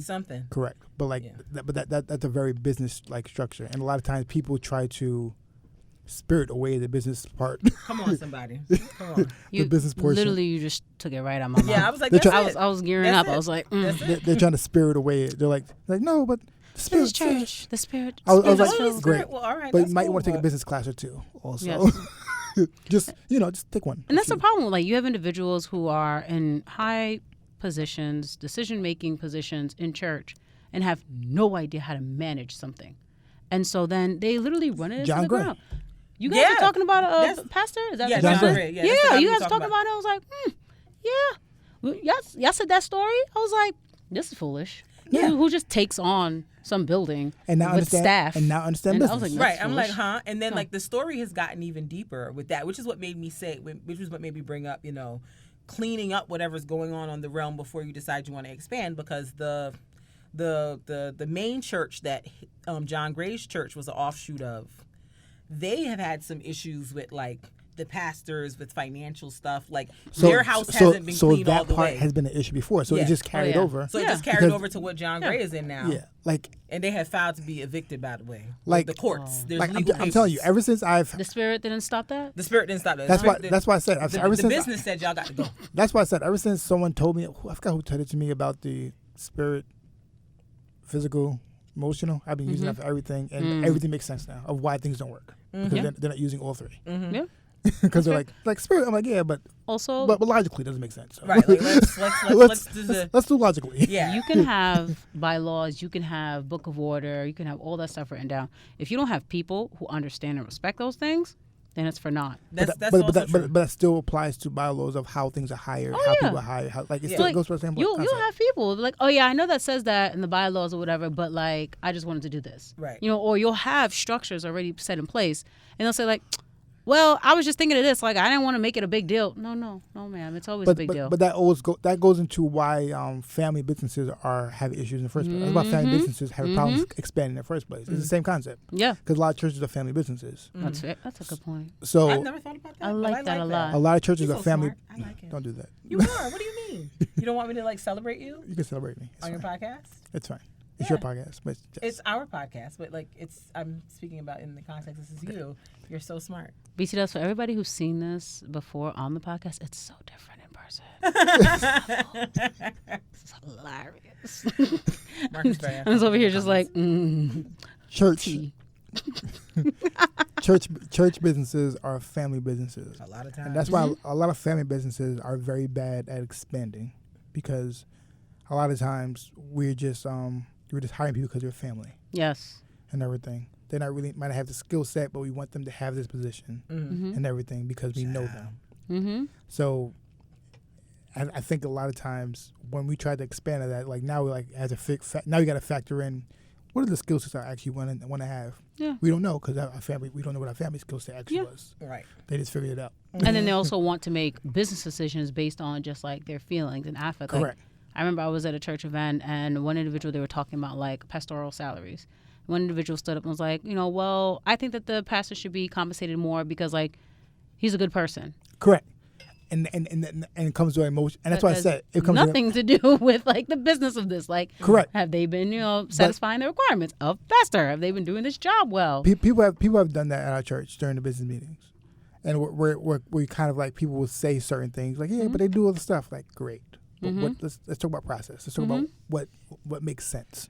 And then when like- you start bringing all that secular stuff in, then you know what? The spirit isn't in you. Correct. Right, and it's like which okay. goes back to the whole concept we were talking about in the first place. It's just like we're so quick to like point out what spirit is in certain Yeah. people a lot of times, and Like, who are we to try to designate who is spirit filled and who is not spirit filled? yeah, we're very quick to do that with like across the board with a lot of people. We do that with pastors. We do that with music artists. We're very quick to like put that on a lot of people Yeah. Yeah. and like try. because like we're constantly trying to figure out how spirit led somebody is. Right. Mm-hmm. And the bottom line is you don't know their life. You don't know. You don't know their walk with God. You don't know what their relationship is. Mm-mm. And you're just using your own context based off your view of them, right. but you don't know them 24/7. All you know is when you've seen them. Exactly. And I think, ultimately, I think God has a purpose for every church that exists. Every person that's part of those churches has certain gifts and talents and things that they bring to the table to give that church its own unique identity. But I think that Just it's just like friendships. Yeah. It might just be for a moment, a season, or a lifetime. Yeah. And then we as Christians, we also need to make sure that we aren't creating unnecessary stumbling blocks for people. Mm-hmm. So I remember Paul, he had to call out the church that was the offshoot church that was based on people who had converted, because all of a sudden you have individuals talking about, oh, you can't be Christians because you need to follow the laws of the Jews first. So that means all you need to be circumcised. Wait, no. Who said that? Who said that? Exactly. And so then Paul had to sit down and write this letter, one of the books of the Bible. And then he had to have this really stern discussion with people about how, like, you guys are getting all caught up in the law and telling people that you need to follow the law in this way first before you can become a Christian. But if it was only about the law, then Jesus wouldn't have died for us. Right. So in that same vein, you can't sit here and focus on, like, pomp and circumstance. Like, we need to make sure you have pews. You need to make sure you have this and that for it to be spirit-filled enough for it to be a Christian establishment. I can't think of the chapter, but there's one chapter that I constantly think about all the time, where they talk about there were people and the disciples came to Jesus was saying, hey, these people are doing a bunch of things in your name, but they're not of us. Oh, yeah. And they're like, oh, they're doing all these things. Why are they doing all these things and everything? And it happened twice. And Jesus was like, but they're doing our name. Don't worry about it. At the end of the day, they're casting out demons. Yeah. Right. Like, So why are you mad about them casting out demons? because they're not doing it the way you want them to do it. Like, Yeah. Worry about yourself. Yeah. Worry about yourself. So, yeah. But anything else on this topic before we move on? No, I just think people just need to Luke 9:49 like worry about yourself. and Worry about Mark yourself. 9:38. Yes. Okay. Let's not be toxic in Christianity in 2020. Don't. Let's not be toxic. I'm sorry, Mark. I'm sorry. Why I you look laughed. at me like that? I'm sorry. That No, was you too laughed. funny. You stand firm in what you did. No. Yes, there's no room for toxicity in Christendom in 2020. We've got to do better as a community. We all believe the same things. We just might practice them a little bit differently. But at the end of the okay, you know what? Continue. No. It's fine. I'm done. It's over. It's over. I'm She's done. over here trying to have her Jerry Springer moment of the day at the end. I'm done. There won't be toxicity over here in this marriage either. You want to stop touching Mark? What is the matter with you? Lord have mercy. Try to be serious. Let's not fight. Let's not fight. I want to be left alone. That's what I actually want. That's what I want. Can I make a New Year's resolution to be left alone? Because that's what I want. That's what I want. That's fair. Because this is a very toxic environment. I feel very attacked. I'm over it. I'm out. This is. Okay, so let's move on. I'm trying to have a serious moment, and then here comes Mark. See? Whatever. Let's move on. All right. What do we got next? Well, you have the docket. I do have the docket. See, if you were worrying about the docket instead of trying to chop me, we would have been fine. Next up, Music Spotlight. So this week I want to... Music Spotlight. Yeah. Music Spotlight. Come on with it, Kristin, or else you gonna keep up. Yeah.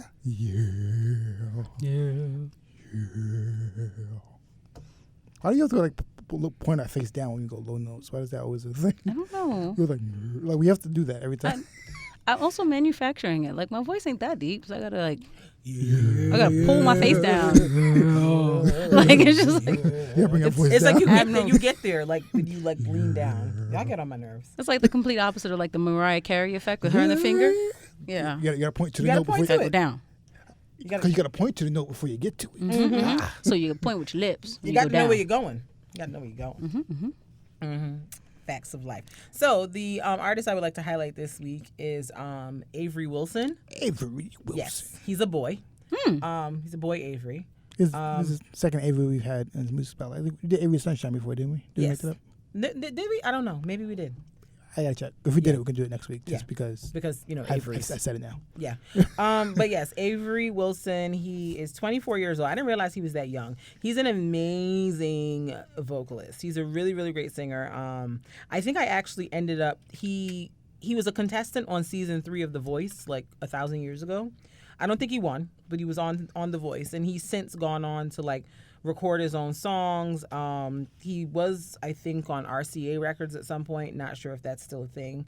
But he just has a very, very amazing voice. And they feature him a lot on the Instagram page. They Have the Range. If you're a singer or you just enjoy singing in general, They Have the Range is an amazing Instagram page to follow, because they post like clips of different people like just slaying life.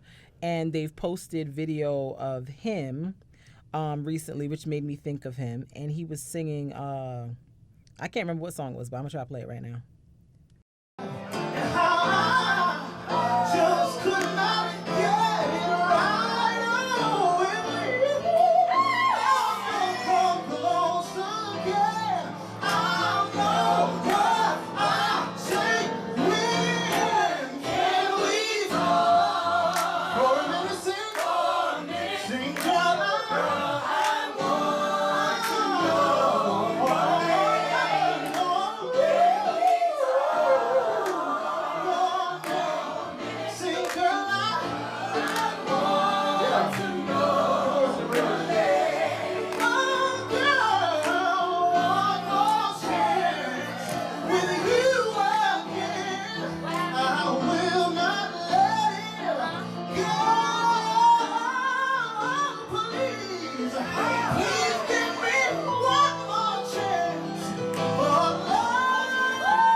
Yes, but he sings down. Excuse me. This is they have this thing called Taco Tuesdays in LA, where it's like a kind of like a singers open mic cafe type of thing. There's this guy named Stevie Mackey.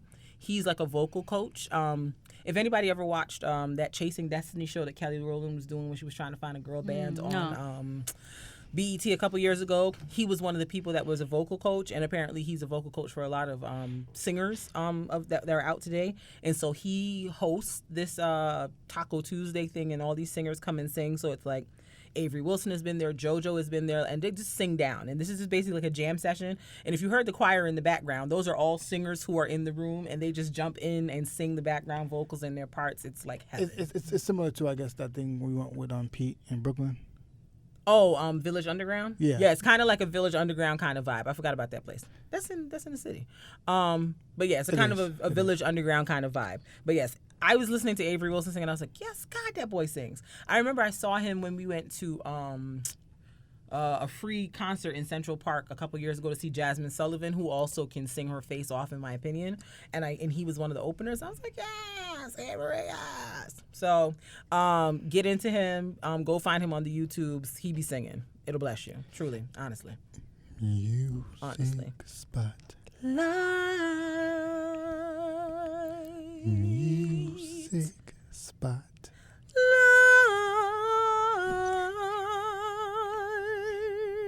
Excuse me. Listen, y'all said jump in, so I did. Word. Yes, God. They be singing. And let's go. On to the other things that we want to talk about here today. I don't know what number 1 is. That's from last week. Okay, so we'll just delete that one. Moving on. Yes. I was like, oh, that's going to be odd for me to be a part of that. Right. I was like, I don't know. That's That's from last week. Yeah. That's from last Because we week. were going to do that last week, but then we didn't do it. We never got to it. Maybe we'll get to it one of these days. Maybe like around Valentine's Day or something. We'll talk about it. We'll see how it goes. I love Jones episode. Love I hate Jones. that movie, by the way. Can't stand it. Burning passion hater. You don't like it either? Yes, No. God. We hear. No, cannot We hear. stand that Because movie. African Americans be trying to convince me Cannot. that movie is No. bomb, and I don't see it for that movie. It does have bad poems. Oh, my God. Oh. And I went to the store Love to Jones. buy some water. Really I made college saw- difficult. I hate poets who spit like this. Oh yeah.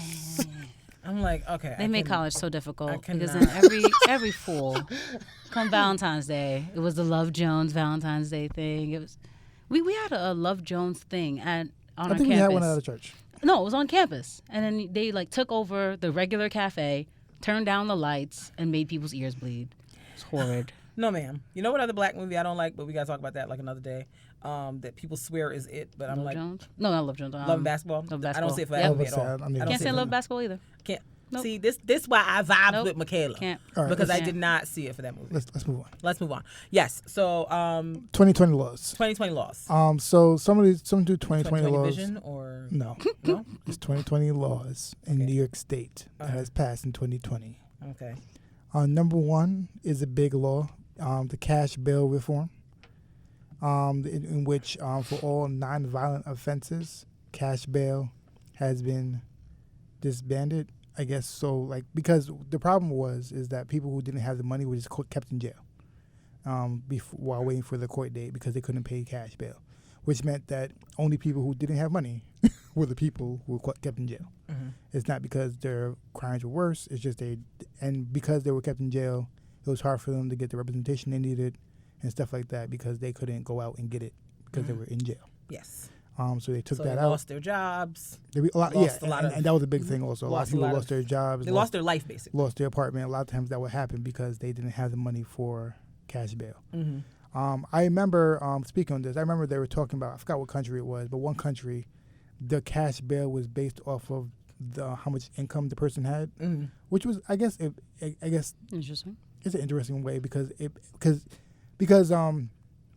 $10,000 will hurt one person one way, but not hurt another person another way. Mm-hmm. So like if it's based off income, at least it will hurt them. I guess that was the problem. At least like it will equally be effective to each person based off the crime they have. There's other aspects of that. The other aspect is discovery. Come on, lawyer. Put my government up there. You did tell the people that's what you did. I said civil rights litigator. Read between the lines. So you have the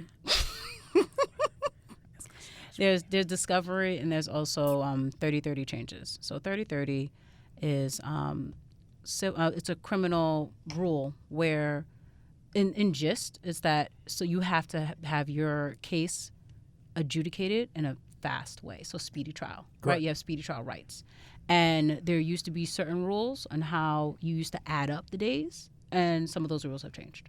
Okay. So that, you are, so as a defendant, you are able to have like a more fair perspective on how many days are perceived to be like the people are ready, people are not ready. So for example, when a prosecutor comes in, they have to show that they've provided all the discovery. And if they haven't provided all the discovery, then 30-30 kicks in and the clock starts ticking. And basically they're perceived to not be ready, and that means that it's going to be counted against them.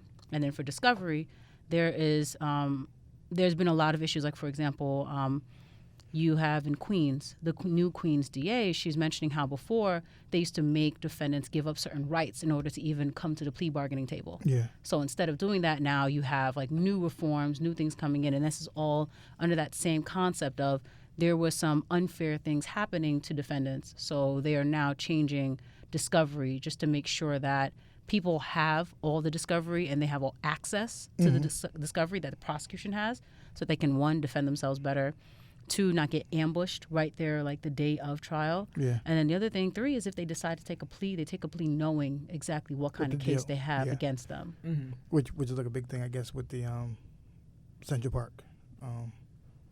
There are many problems Yeah, with the but exonerated I'm just five. talking about. Yes. Yeah, I'm just thinking about that. Many problems. I'm just thinking about that in terms of recent case, big, Absolutely. recent big things that people were talking about. Absolutely. But yeah, correct. The other big thing in New York State is now you can pre-register for voting when you're in high school, Ooh. which is a big thing to get people to register for vote. One thing Like that at what age? I think 16, 17. Okay. I Because I think I registered to vote in high school, but I was like 18. yeah, but 16, 17 you can pre-register now. Okay. I guess, trying to get more people registered. I think the only one thing that they should do, which will kind of clear up both sides of the argument, is when you register to vote, to give you an ID card for voting. Because I think that issue would clear up both sides of the aisle. Because But you don't need an ID to vote. I know, but I'm only saying that to clear both. I don't think it's necessary at all. Mm-hmm. But like, one side will always say you need ID. They always worry about voter fraud. I know it's not a big thing, but Yeah. I'm only saying I see. I'm only saying that would clear up both, because the big issue with having ID laws is basically if you don't have ID, you have to pay to vote. That's what it makes it become. Mm-hmm. That becomes a big thing, but people are not understanding that. And I was like, if you want to solve the issue, then give everybody an ID card when they register to vote. That's how you solve that problem. That's interesting. Okay. And that will solve the issue. Okay. Oh, something that was tested out this past year was early voting. Did you guys early vote? Yes. I did not vote early. I did not early vote. But it did happen this year. The first time New York had it, which is good too. Hopefully they keep that up. Yeah, that was good. Very convenient for me. I'm sure they did this time to prepare for next year. Yeah.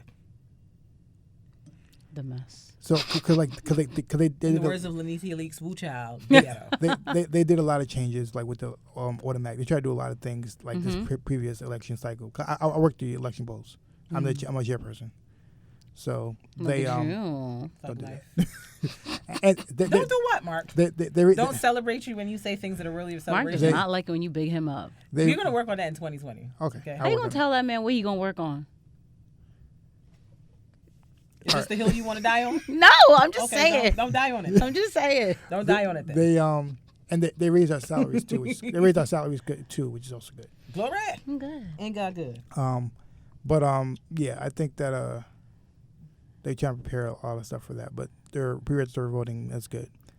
Another thing, I guess this wasn't a thing before, which I don't know if I knew. 'Cause I don't get adopted, but before Don't get adopted. I was never adopted, so I didn't know. But apparently, if you wanted to find out, look at your birth certificate, you had to get consent from both parents before you can do that.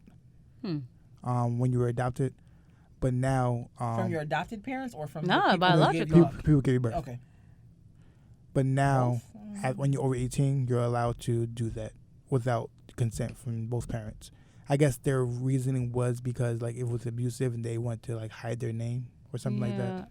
But now you're able to get a copy of a birth certificate without consent from both parents. Interesting. So like they're not gonna redact the names. It's just like there. Yeah, but like I guess it will make sense if both parents signed a birth certificate, of course.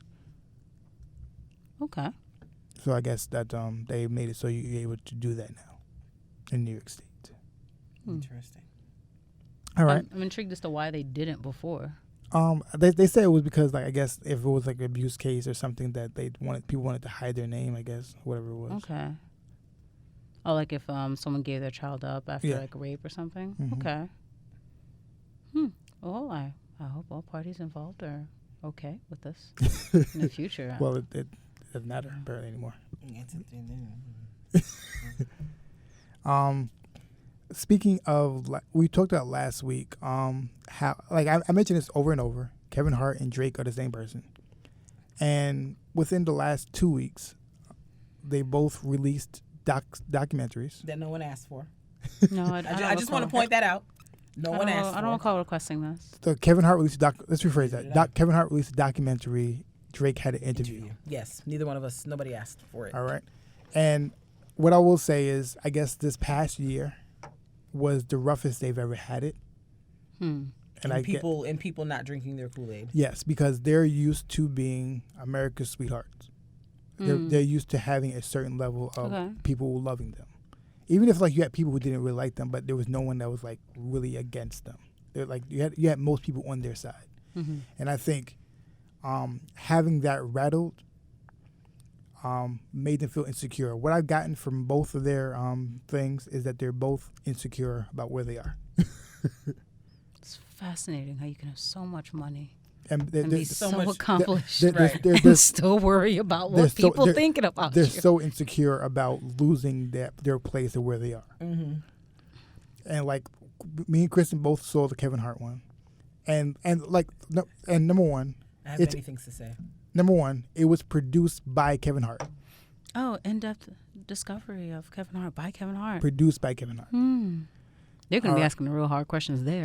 Like, you see my Willy Wonka meme right here. The hand went up and everything. Go on. Just tell like, me yes, more. yes, sure. It was produced by Kevin Hart. So They couldn't get Gail? It was a heartbeat production. So like I saw like he was trying to show that like I'm showing you the hard thing because he showed like he mentioned the whole thing with the scandal with his wife. Which one? The one where he cheated on his Because the wife. red gag is Okay.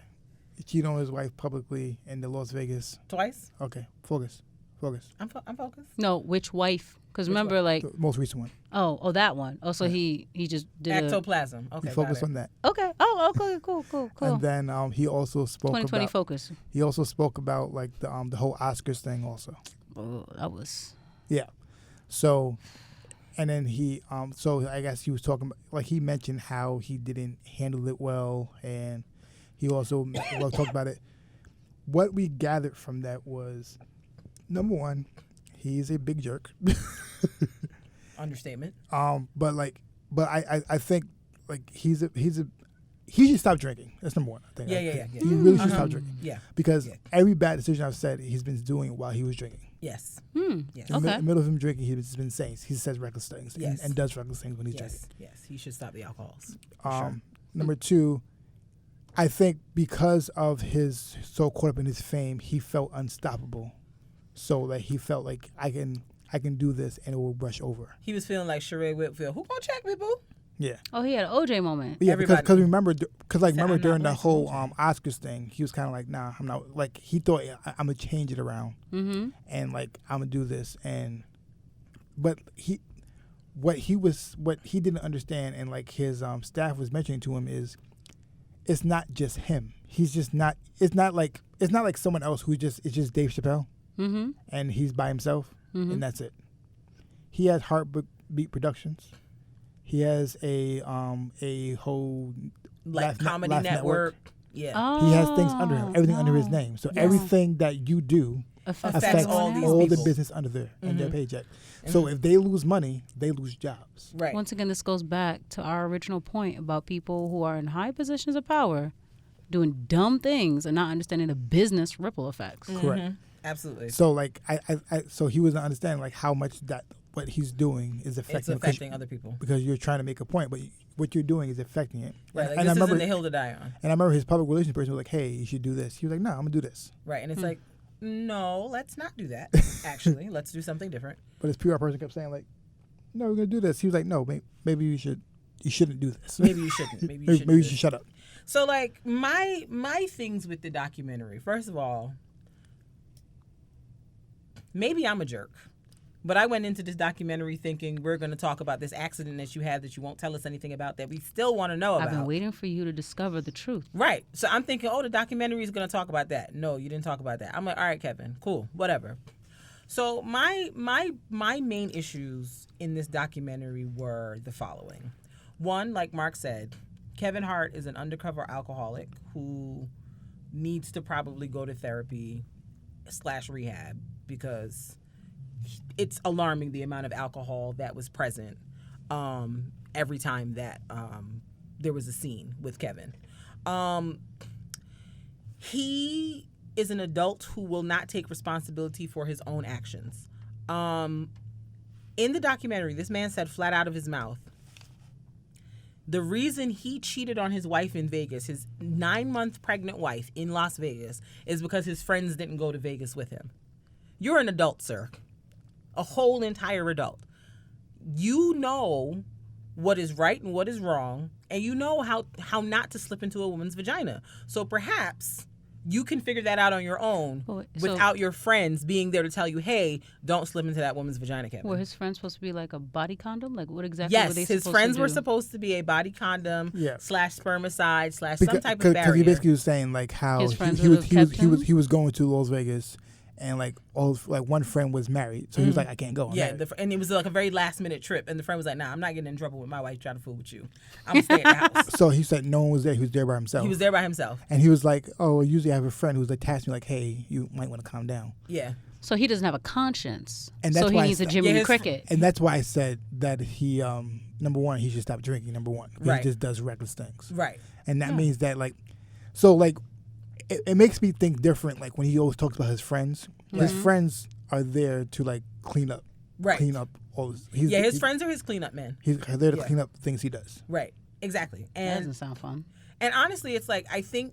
And you look at it on the surface as like, oh, these are his friends that have been his friends since before he became this big household name. But also, your friends are enablers of what you do, mostly because they're on the payroll.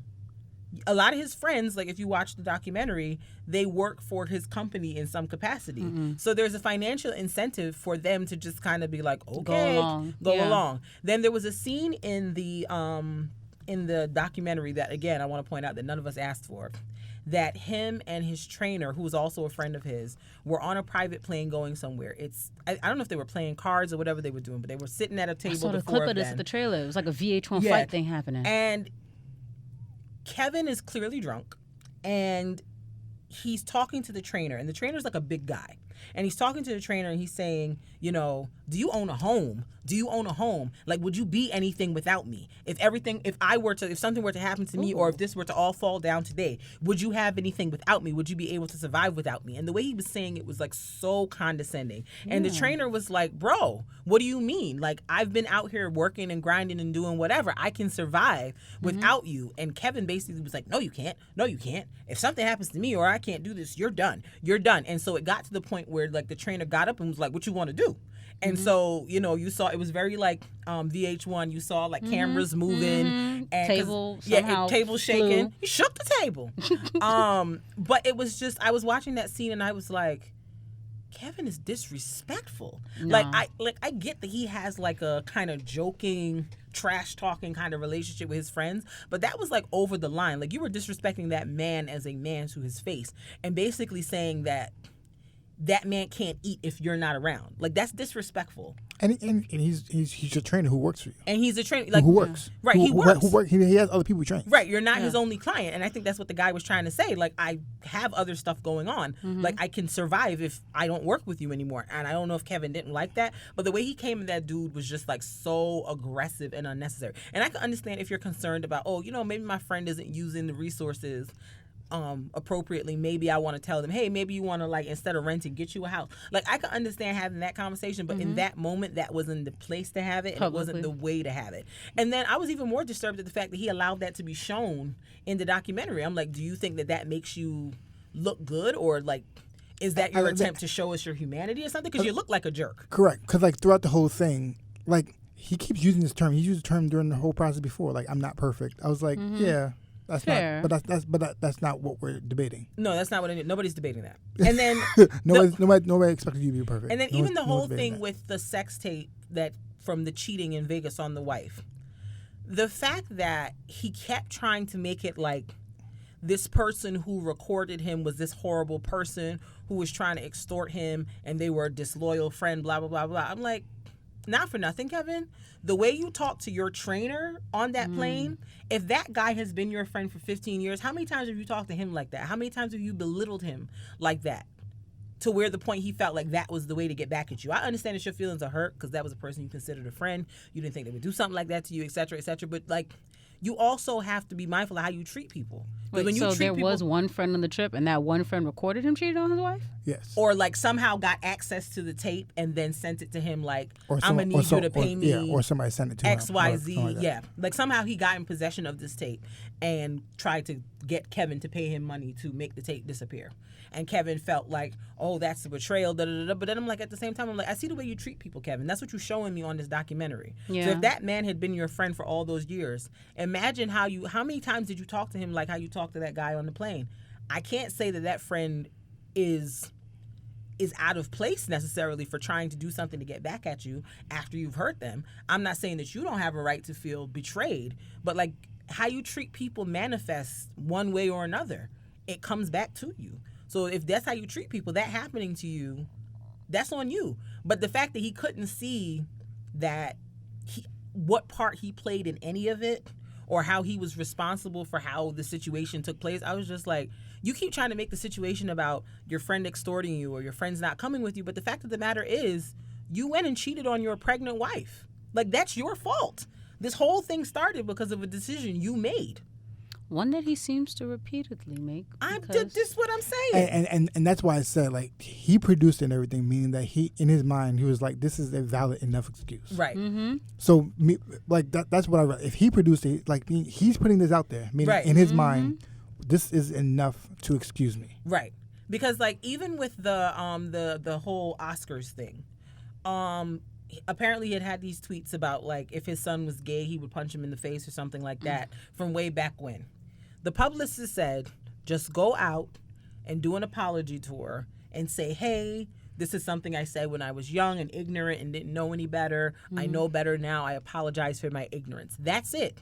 He refused to do that. He's like, no, I'm not going to do that. I already apologized for this like 5 years ago. And the publicist is like, but people don't know you, Kevin. Correct. They don't know you like that to just be like, oh, you know, he might have said this way back then. He's changed now. People don't know you like that. So correct. In order to smooth this over, you have to go out there and re-apologize. Even if you feel like you've already apologized for it, do it in a more public sphere and seem sincere about it so that people won't start this whole because narrative that you're anti-gay or whatever the case is. Because, like, the point that she was making was saying, like, you keep saying you apologize. You apologize to your fans, to your audience. Right. Yeah. Those are the people who are upset. Right. No. Yes. People who don't know you. Correct. Right. It's the people who don't know you. Those are the people that you don't like, who are upset with you. Right. Is those people. And mind you, he didn't even get that message out to everybody because, like, I like Kevin Hart and watch a couple of his things. I didn't know about the tweets or the apology. Correct. And this is what I've realized, and I'm going to transition to Drake with this statement, is that with both the documentary and interview, it seemed like it was made for fans. And if you were a fan, you were appreciative of what they did on both sides. Okay. If you were on the fence, you were still on the fence. Right. And if you didn't like them before, you still don't like them. Because my whole thing with it the did Kevin nothing Hart to change thing, anything. my whole thing with the I'm Kevin saying. Hart thing, I was like, it doesn't make you more likable to somebody who already didn't like you, or who was on the fence, or who was on the fence about you. Like, you still seem like a jerk. You know what I'm saying? So, like, yeah, I'm very concerned about me being a Kevin Hart fan. I'm like, I'm gonna have to watch this documentary. Yeah, get into it. So, like, you're gonna have some questions. I think that's what and that's what happens when you produce your own thing. Though, when you produce your own thing, your fans will appreciate it. The people on the fence will still be on your fence. The people who didn't like it, they're still not gonna like it. Like, nothing. There's nothing that changes except for just more content for your fans. Right. Which is okay. Yeah. If that's what it's for, that's fine. But also the other problem is that there might be a blind side. Like, you might have a blind side in there where you're not seeing something. No, they're very blindsided. It's just there's the blind spot is huge because even in the Kevin Hart thing, where the publicist and one of his friends was like, "Bro, just say this," and he's like, "I'm not gonna do that. I'm not gonna do that," and they're just like, "Just listen to what we are saying because you're going to make it worse." If you refuse to just do what we're telling you to do, you're paying us to tell you how to public relations this situation. Do what we tell you, so that this situation can go away smoothly and you can come out on the other side looking better. But he just could not. His blind spot about his need to be right was so large that he couldn't hear it in the moment. And like Mark said before, even when his employees were saying, one of the employees was getting married and she was like, the place that's doing my wedding is now concerned about hosting my wedding. Wow. Because of your statement. She was a lesbian. She was a lesbian. She's getting married to a woman. And I guess the place they were doing the wedding is an LGBT friendly type of location. And they don't want to really mess with her. And they were like hesitant about messing with her because of who she works for. And it was like people around the table were basically saying, hey, your actions and your statements are effing up my pockets.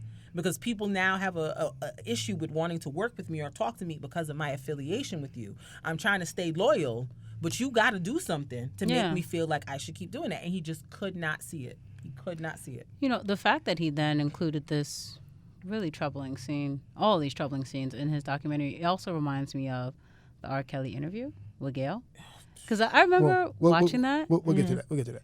Because we have a whole topic on the R. Kelly thing, too. Yes. Okay. Yeah, it's coming up. Sorry. All right. So put a pin in that. Stick a pin. Yeah.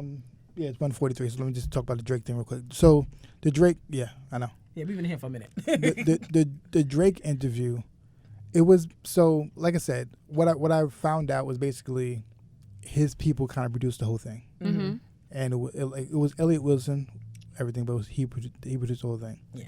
And like how he addressed certain things was like was very meh. He talked about Pusha T and was saying like, oh, I'll never forgive him because how he talked about 40. I was like, it's a rap beef. Simmer down. Yeah. 40 is Drake's friend who was sick. I was like, it's a rap beef. Oh, that's what you were still mad about? Yeah. You mad about that? Not him like outing your child and all that. The one whole that you was hiding from the world. Adidon thing and all. Exactly. And he was basically saying like, no, I was just trying to hide him from the world, from the. I'll be more mad about that, like as a parent, because all of us was like, oh, he got a baby. But yeah, and then like also what I heard, which was interesting, was that he feels some kind of way that when they were saying that he was the longest running person on Billboard, that people didn't address him as the black man most black. Like I think he has an issue with people not calling him black. He has like I think he has a personal issue. Like he said it very like casual, but I saw it. He has an issue with people not calling him black. Interesting. And like Drake has the opposite problem of a lot of black artists. Like a lot of black artists just want to be an artist. Drake is just an artist, and Drake wants to be referred to as black. And also specifically, and he even addressed it. He said it doesn't bother me. I kind of embrace it now. But how like he's always be viewed as like the soft person. No. Oh yeah, the light skin, dark skin thing. Well, not even light skin. He's just soft. And him being light skinned doesn't help. No, it doesn't. But it's just him being soft, and like how he would never be appreciated in certain circles in terms of rappers. Because he's not about that life. Correct. But he would never be like, he would never be categorized as a rapper as everybody else. But he's just not that. But he's also started from privilege.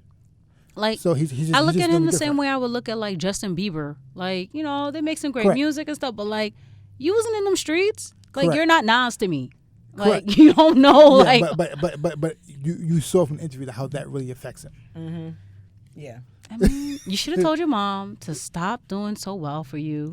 She should have had you in them pissy elevators. Right. And, you know, bred you up in that way. So you were rough and exterior and you came out and you had an authentic story to present to all the hood boogers. Like, I don't know. I just felt like Drake's whole thing was just, it was a very light skinned cry for attention. And I just, I don't have the Not the colorism. Come on now.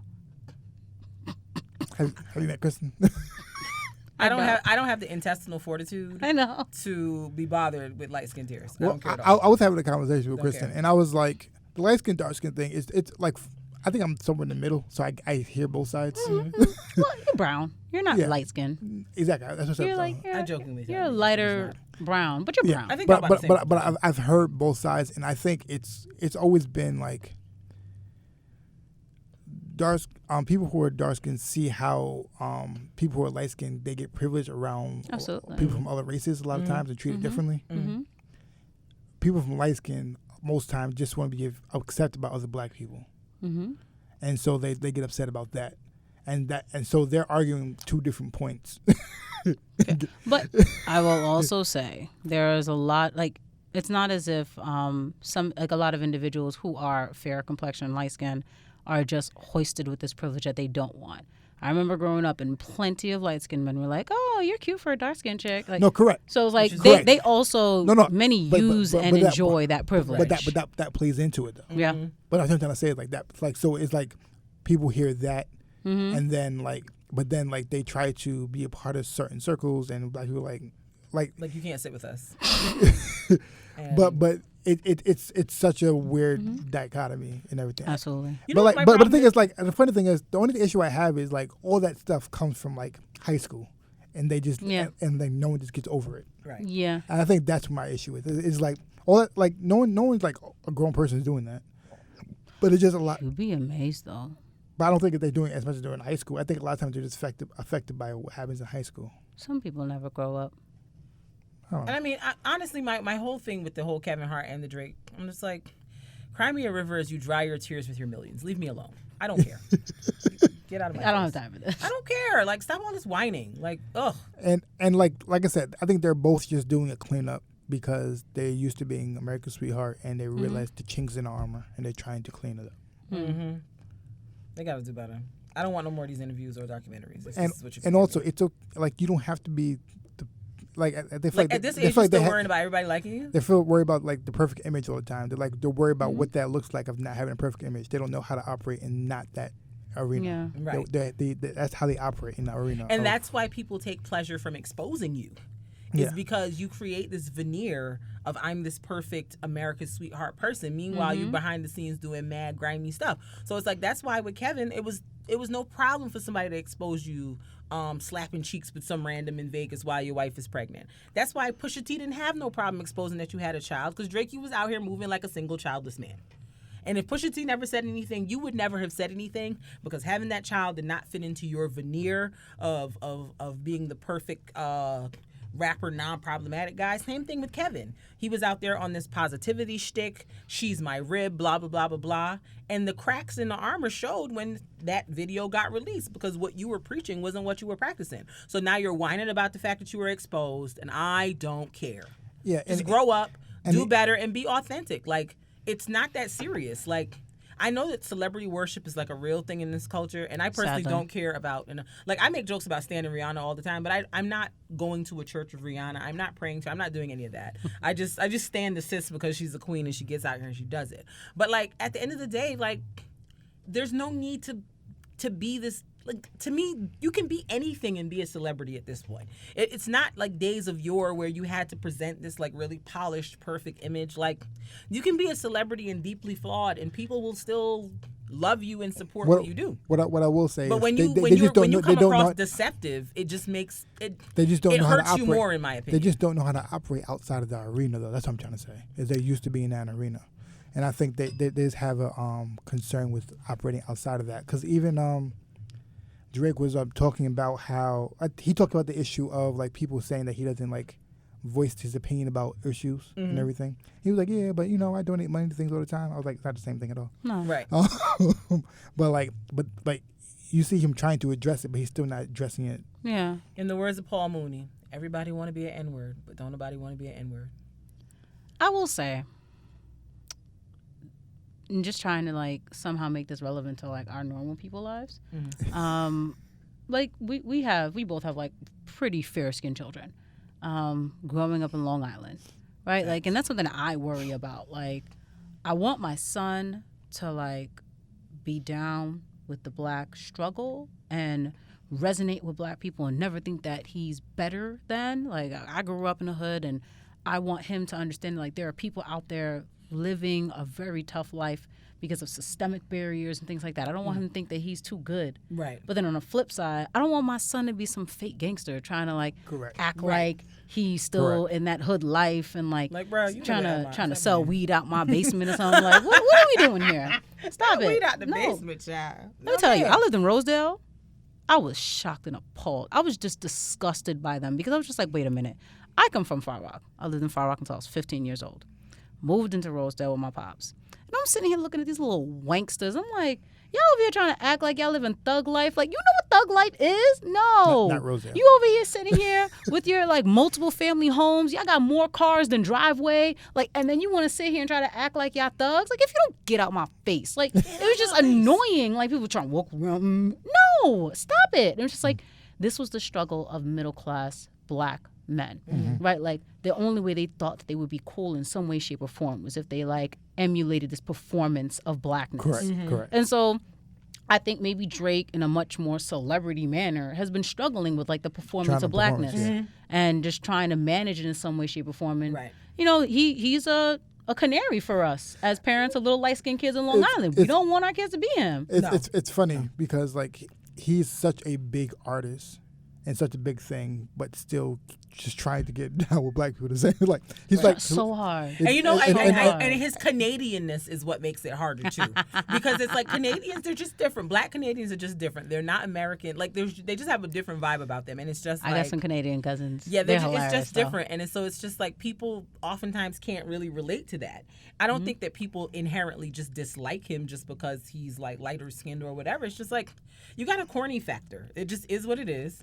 And just be authentic about having a corny factor. Just do that. It's kind of like what I always say. Like, just appeal to your fans and stop trying to be upset because you don't have the. Be J. Cole. Yo, I was just thinking that. J. Cole is J. Cole is the king of these are my fans. And J. Cole is one of the light skins. Let's be clear. He's one of them. But he's like, these are my fans. I don't care about nobody else but my fans. And that's You know what? J. Cole would be a good blueprint from him because he is light skinned, but he still operates in a way that's like very pro-black. Yeah. He advocates for like social justice issues. He minds his business. Also, which is key. Also, he's not mixy. But that's a problem, right? For Drake, you can't be all American sweetheart and be all up and like be the one that everybody likes. You can't be all American sweetheart and heart. You can do both. And you can't be all American sweetheart and Canadian. Straight up. Yeah. You can't. You can't operate. J. Cole don't care about being all American sweetheart. Nope. He don't. So you J. gotta Cole gives pick. you girls albums and he goes on about his business. Listen. That's it. You can't be Taylor Swift and Jay-Z at the same time. Yes. Oh gosh. You and this Jay-Z thing. You brought that demon up. We're moving on to another demon. R. Kelly. Wait, who was the demon in that illusion? Taylor Swift. Oh, yeah, you don't like her. I do not. So Surviving R. Kelly Part 2 premiered this past week. If you saw the first one, this second one is just wowzers. It's a doozy. At this point, anybody that still believes R. Kelly is innocent just needs to just find something to do, because no. All these people are not lying. All these people are not making this up. All these people are not doing this for financial gain. In the words of Kanan from Power, rest in peace to the homie, whatever they said he did that ish. He guilty. He guilty as F. He did it. Like, I just, watching this second thing, like, honestly, watching the part, like, the part one was more of like a exploration into like the levels of like what he was doing. This part two is sort of like a seeing the effects in a grander way of what he has done in terms of how it has literally destroyed whole entire families. It is sad. Do you hear me? Sad. Like, you need to sage your house, watch something funny after you watch it, because it is sad. It is depressing. Like, there are some moments where it's like glimmers of hope, but it's like, yo, like the depravity of it all is just mind-boggling. Like, his two brothers, the one that's in jail, he R. Kelly Part 2, y'all might need to keep your eyes on him on the streets, because he's on board with a lot of foolishness. The other brother, there's some tenuous stuff there. I feel like him and Robert might square up one day. But some of the stories are just wow. There's two white women on there. I'm gonna warn y'all now that y'all gonna want to fight the minute y'all see them, because they're wild, and you know they just speak to how feminism. We got to be careful when us black women talk about feminism, because some of these white women is feminism for them, not for us. Like, you know, So I was just thinking, I was like, wow, it's not not a good. it's not intersectional. I was like, this is not a good commercial to make us want to watch it. But when No, you said that, I was like, my interest is piqued. Because Go ahead and watch this. a lot of women, especially women of color, black ones, Latinos, all that, be like, yeah, feminism, da da da da. Don't be following behind these white women, because those two white women right there showed me when they talk about feminism, they talk about feminism for them. They don't care about nobody else but their demographic. So yeah, I mean, we also saw that happening with the election of Donald Trump. Yeah. I mean, with the election of Donald Trump, you have women for Trump, right?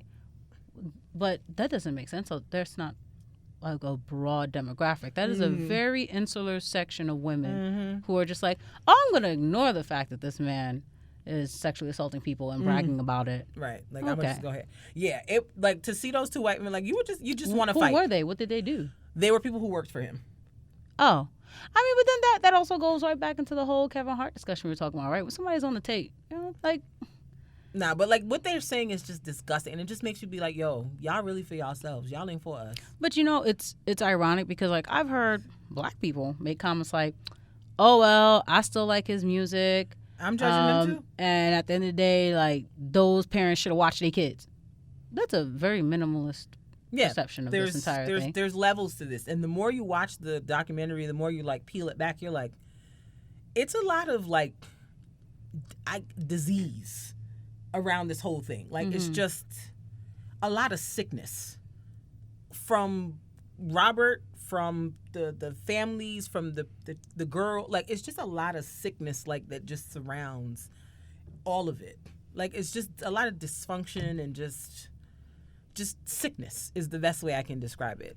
To kind of explain like the circumstances that lead to a person like this being able to proliferate their like nonsense for as long as he has. Yeah, I think his foolishness has definitely spanned decades, quite a long time. And what I do appreciate about the first part is that yes, it was happening when I was alive, but I was not conscious enough to be embarrassed by it, to be like, oh, I played into this or in any way, shape, or form. Shame on everybody who's older than us. Right. But, thankfully, I wasn't a conscious person to understand it. But I remember as I got older and I started piecing things together on my own, like when that Dave Chappelle skit came on and like Piss on You and the remix and all that, I didn't find that funny. And I was like the only person in my family who did not find that funny. Yeah. And so now it's really up to us to really say, like, what are we going to let this man's legacy be? Are we going to continue with just tolerating it and accepting it and thinking it's cute? Or are we going to hold him accountable and make sure that everyone knows chasing after little girls is not okay? Dating 15, 14-year-olds and you're 21, 22 is not okay. And also domestic violence is not okay. I think the biggest concern is like people try to like don't understand like how the art played into it, because people try to like separate the art from it and everything. But you have to understand. And I was making this conversation, having this comment. I was like, he's only able to do that because he has money. He's only able to do as much he was doing because of the money he has. So you feeding him by playing his music and buying his things and buying his concert tickets is giving him the ability to continue to do those things. Oh yeah. And like I think, like I understand like certain things, but this one you can see how the money directly plays into what he was doing. So like there was a whole. It's literally. Like if you watch it, like the amount of money that it's a wonder that it's honestly a wonder that he was able to keep his operation going for as long as he did. But it's like you said, because people were paying money to go to his concerts, to buy his albums, to do this. Because the amount of money that he has paid to people in settlements, millions of dollars. But also, like, millions. Part one laid it out very well, the timeline of as soon as things started getting hot, what did he do? Drop another track. Like, you have people watching a sex tape of him with a teenager in barbershops, but then Ignition coming out. Yep. And like showing how like he's literally using this to distract you. Yes. Like, okay, look, this is going on. Like, I have like the criminal case going on, but look, I dropped this track that you're gonna like, and love Boondocks because they called it. Oh, they Boondocks did. They called it. Yes, Aaron Magruder was out here prophesying. Y'all was trying to hear him though. Calling it. They were ringing the bell. They were like, Absolutely. look, this is ridiculousness, but nobody want to listen to him. Right. Oh my God. Sidebar. So we really know, there's a song that Lil Wayne and Joel Santana have. It's called Bad Side. It kind of is a take on Bad Side from Dreamgirls, if you're into that. And Lil Wayne says a line, and I believe that I can fly, not like R. Kelly, he a damn lie. I said, Wayne was trying to tell us from back then. So many people were trying to tell us, and we was just like, clean up his act. And they had so many people singing I Believe I Could Fly. Little kids singing I Believe I Could Fly. At my, elementary school graduation. All of that. We did. All of a sudden, he was all cleaned up. And it was like, no. Yeah. No. And like people knew he was trash in the beginning because people knew. Remember when he married Aaliyah, so people knew he was trash in the beginning. So it wasn't like. It wasn't like the sex tape was when he knew that he knew it was trash before. From before, But the here's the Aaliyah thing thing. was documented. No, but here's the thing about the Aaliyah thing. And there was a court case before the sex tape. Before the peeing on the girl. That girl is actually on the documentary. Yeah. The irony of it is that even with Aaliyah, didn't you see how like the public was responding to it? They're like, "So, are you guys dating or what? Like, You're in matching outfits." I was like, 25. "This is no. Correct. This is not a conversation. So, are you guys dating?" It's like, "Look, y'all dating. I'm calling the police." That's like, it. listen.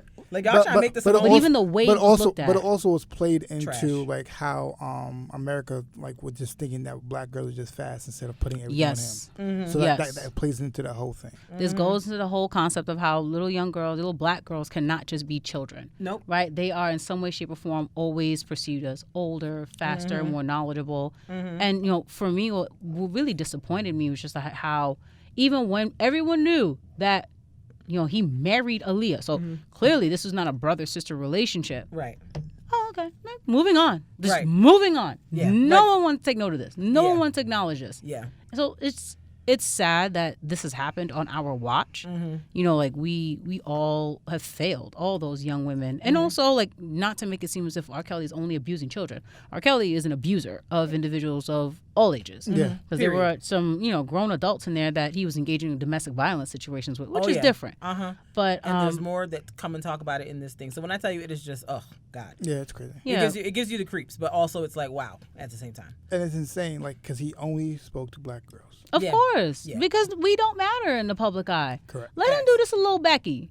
What? He'd have been canceled. I think his brother in this second part, the brother said something like that. Like if he had done something like with like that with two little white girls, it would have been a wrap. It would have been Never. over. We would have been Ever. like, who, R. Kelly? What's that? What's R. Kelly? We would never have heard anything from him. And the other thing I will say, though, that like I want to highlight is that we need to start holding men accountable when they're doing predatory things to young girls. Like I remember when I was in middle school, I couldn't have been older. So 7th grade, sometimes 6th grade, men catcalling me.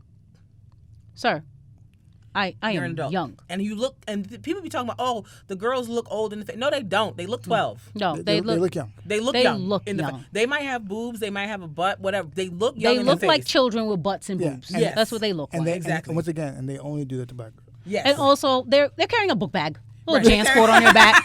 Where did you see her? She was walking out the candy store with a JanSport on her back. Oh yeah, that's some grown woman stuff. No, that is a little girl. She got her Child. science textbook in the bag. Stop And she over playing with here us. walking with her friends, kikiing, and here you go trying to lure her over. Because what are you, sexual predator? Yes. Yeah. So like Yes. we need to really start calling that out for what it is. Like Yeah, absolutely. because it's been overlooked for so long. Right. It's just like, oh yeah, like when the whole like catcall movement was going on, people were talking about like how young they were when they first started getting catcalled. And I thought about it, I was like, at a very young age, I had to have in my mind like, oh, if somebody's like whistling at you, yelling at you, like ignore them and all that stuff. Like I had to be indoctrinated on how to handle catcalling When you're like 11. Yeah. before high school. Yeah. Like that's This insane. does not make sense. Like that's disgusting.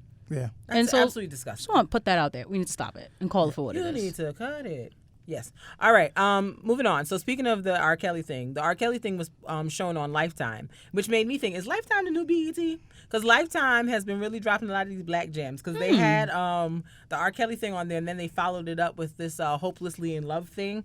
They're doing different couples for like a little mini series. So this first one was Lisa Left Eye Lopez from TLC and Andre Rison. I didn't watch the whole thing. I got to go back and watch it. But then next week it's supposed to be Faith and Biggie.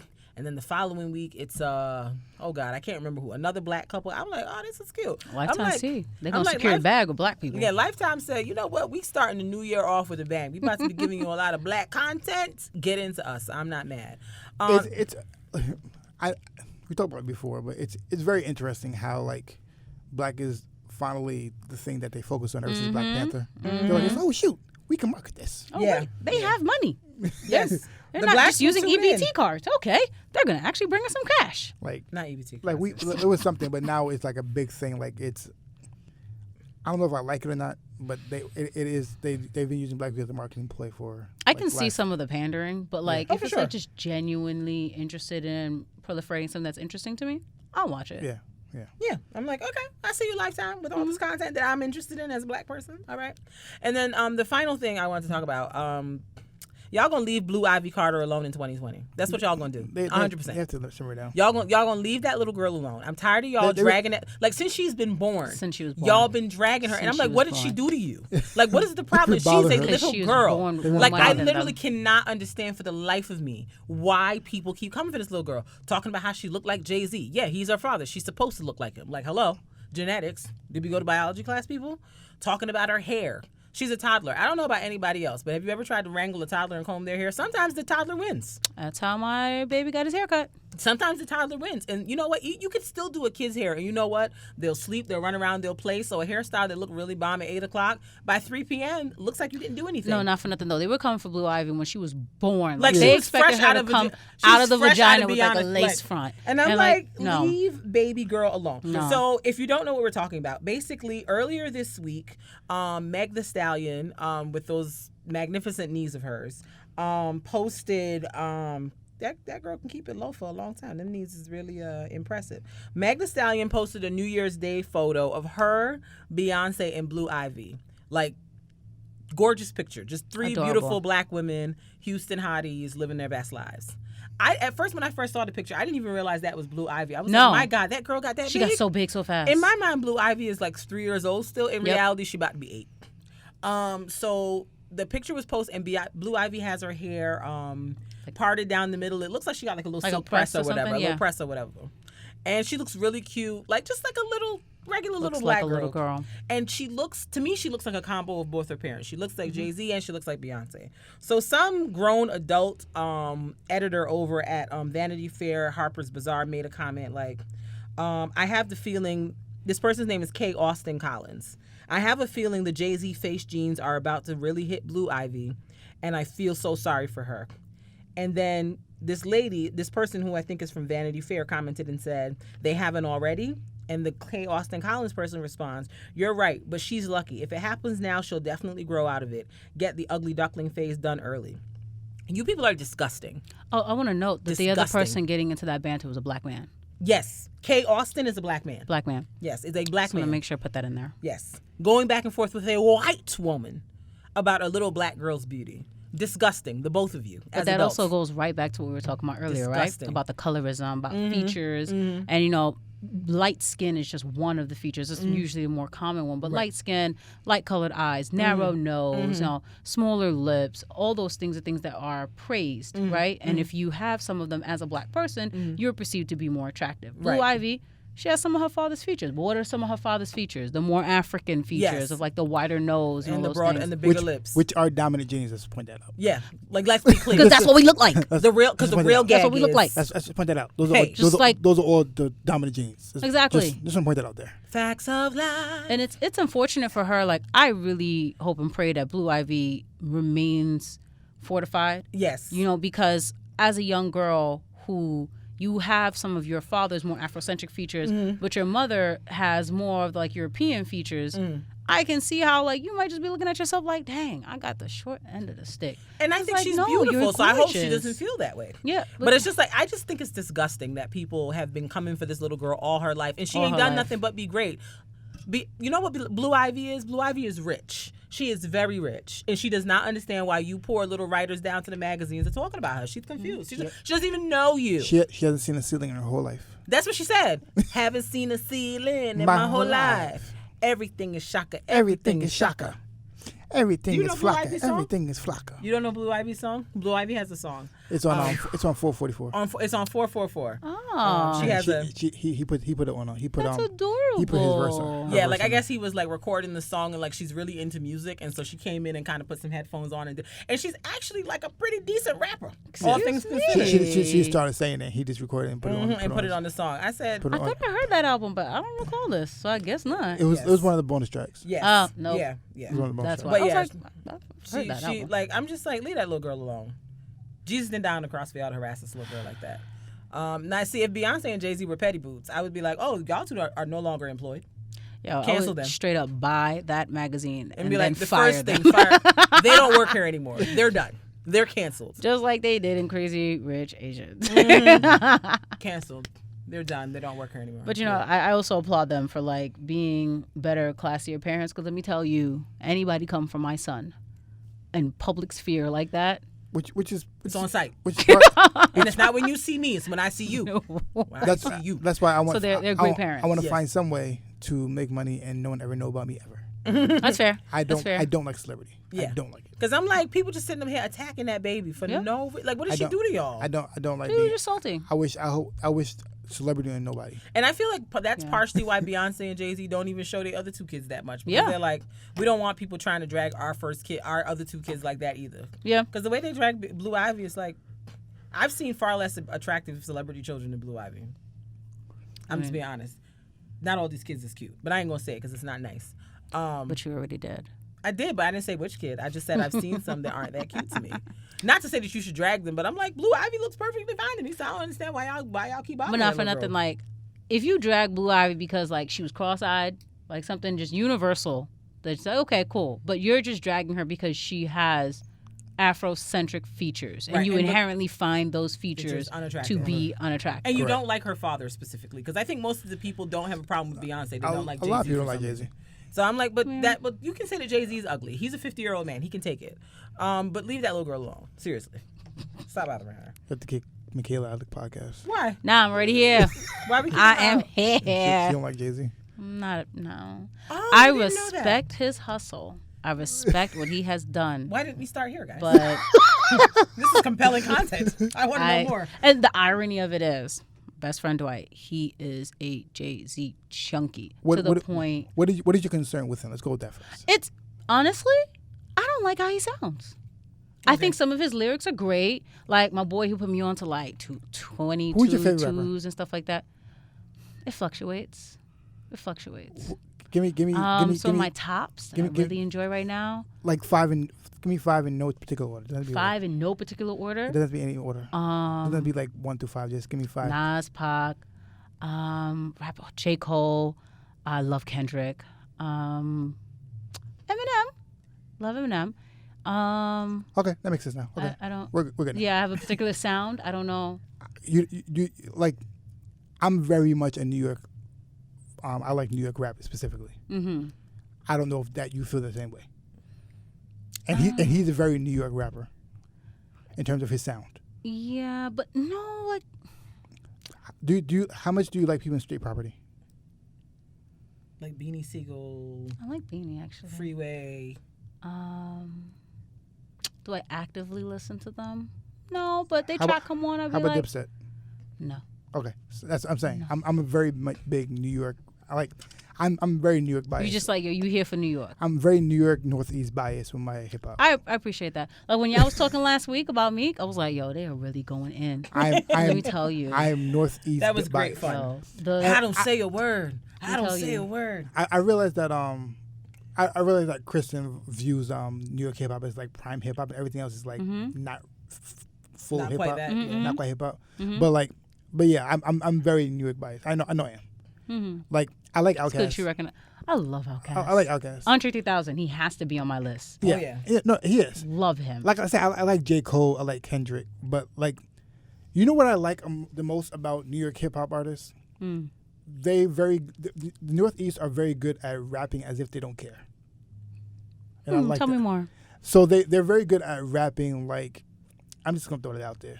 And like, they really wrote it down. Like, Yeah, but they're very yeah. good. Like you know how Yeah. Cameron's kind of like just like I'm just chilling, just rap. I was gonna say these words. I like Fab as a rapper. I don't like him as a person because of his DV situation. Yeah. But Yeah. yeah, But- I didn't listen to that last album. But No. yeah, like. But yeah, I like respect him though. He has skills. No, I but respect his skills. But he's But- trash. He's another yeah. one that went on one of these like apology tours, but didn't really say nothing that could have kept. That apology tour did not stop at this station. What you talking about? okay, focus. but like I think that like I think I like the New York of just like it's very chill like and everything, which is why I don't know if how much I like Eminem that much. I like lyrically he's phenomenal. Exactly. I think I like him. I like certain songs phenomenally. Also, there was a time frame when I liked Eminem a lot. Yeah, but More recently, he's fallen but off. even with Eminem, I think I like lyrically, but I don't know if I can how many times I can hear his songs. Because I don't know if I like that like Yeah. like I like very more like yo like you know what I'm saying I'm very like I said I'm very New York in how I I feel like Eminem songs are very like, this is a moment I want to hear this. Correct. And I'm specifically seeking this out. This is not something like if it came on, like I could be like if Big Pimpin' came on right now, I'd be like, yep, that's it. I'm jamming. Correct. It's like every Jay-Z song like for me like there's moments. Oh, absolutely. And how he says it like it's just like that. And that's why I like Jay-Z. Yeah, but like even But like I said, I'm very I know I'm very New York biased. even rappers that I've grown up loving, what I've noticed now is that like as I'm getting older and I'm getting in new situations, I haven't grown with some of my rappers. Like for example, I like the fact that Jay-Z's now he's switching it up, right? He's talking about like buying ridiculous art and things like that, right? Like he's not still hustling on the block. I'll be honest, he's always talking about that. No, that's another thing. My friend always told me, Dwight was always talking about how like he's always talking about like Black excellence and encouraging Black people to do like economics, just like economic frugality and also building wealth and all those things. But like his general content is not about hustling anymore, right? Now. It's always been that way, though. Look, he ain't hood booger no more. I don't know how else to describe this, but like I'm trying to applaud Jay-Z. You're not even letting me. No, I understand. I think the only thing I'm trying to say is a lot of times we go. We gotta move on. With Jay-Z, I don't like his side A tracks. Meaning, I don't like the ones that usually become singles. I usually don't listen to those. Mm-hmm. And those are the ones that a lot of people know about, and that's why people come with that idea of like the hustle and everything. Yeah. A lot of his side B tracks are Black prosperity. I like that. And ever since Reasonable Doubt, it's been that way, and that's what I'm saying. Good to know. So like that's why I said like he's always been about that. He is. I know he's a Jay. I tried to keep it to myself. I made it almost through the entire podcast, but and it just so happened he looked at me.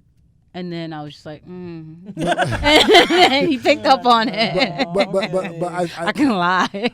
But I think like he's always been that way. I applaud him. I think he's dope. I don't think that you can in any way, shape, or form talk about the best hip hop artists and individuals who have in some way, shape, or form affected hip hop and not talk about Jay-Z. Yeah, if you say you don't like it because of the voice, it's the voice. It's just not for you. It's just not for me. But I'm not going to front on him and be like, oh, he's trash. Like, he's just not for me. It's not something I like to hear. Like, honestly, it's like me. I don't like Drake. I think I don't like Drake's voice.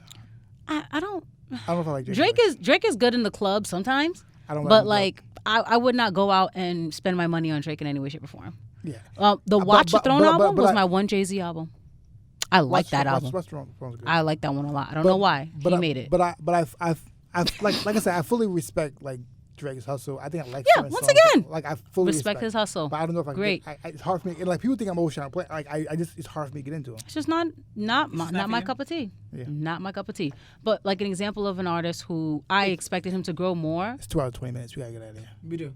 But go on, Michaela. Was Nas. Finish your point. Okay. His last album, there were certain tracks I was just like, yo, Nas, I'm always here for like that QB vibe. Are you talking about his last album? Which one? No, oh my gosh, not the Kanye thing. I don't even recognize that as an album. You're talking about the Lost Tapes? No, Life is Good. Oh, okay, that one. I think Lost Tapes was good too.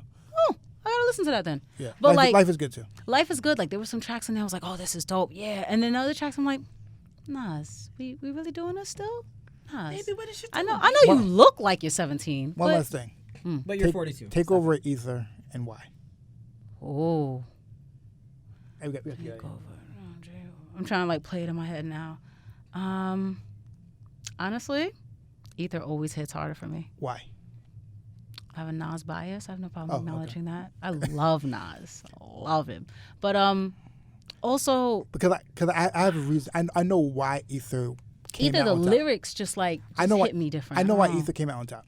Why? Ether came out on top. Number one, no one expected Nas like that, so shock factor plays into a lot of it. That's fair. He was also, quiet. He was doing a lot of he was in depth, right? And Nas personal attacks. Goofy, down to the socks, like. And that's what I'm trying to say. Like it was I think positive realness. What played into a lot of it was a shock factor because no one expected that from Nas. Fair. Number two, it was very aggressive. Very. And then, like, the way he was like, you Tabo ho. Like, he was really going, like, he was very selective. And he, like, dissected Jay-Z. Correct. He really went in. It wasn't, like, superfluous. And you know what? Nas didn't make that track to be a track that was like, oh, this is supposed to go on the radio. This was a diss track. Correct. I'm coming for you. That's it. I think you felt that. And I agree with you. So, I think Takeover's a better song, though. Possibly as a song, it'll probably be a better hit, like play on the radio, like it's just like a better song, like composition wise. It is funny because now what I'm hearing in my head is "Come on, ROC," like it's like playing in my head now. Yeah. Can't say it. You know what? I'm gonna listen to both of them and then I'm gonna talk to you offline. It's a better song, but I agree with that because like I think he won. I think people went over shock. It's like Queens doesn't agree. It's like I know, of course not. Queens doesn't agree. Of course not. What you mean? Queens doesn't agree that Takeover was a better song. Oh no. Queens doesn't agree. Queens all day. It's like gang. It's like it's like with Drake. Wait, Andrew, you're part of us now, man. Drake he was born and raised in Far Rock. Okay. Drake 5 years. Disloyal. I think you hate to see it. I think Drake won that whole Meek thing. Absolutely. Very strongly. Number one, shock factor again. because no one's taking from Back to Drake. back. Number two, and number I two, knew all the words to that at one point. and number two. I think I still do. I think like the back to back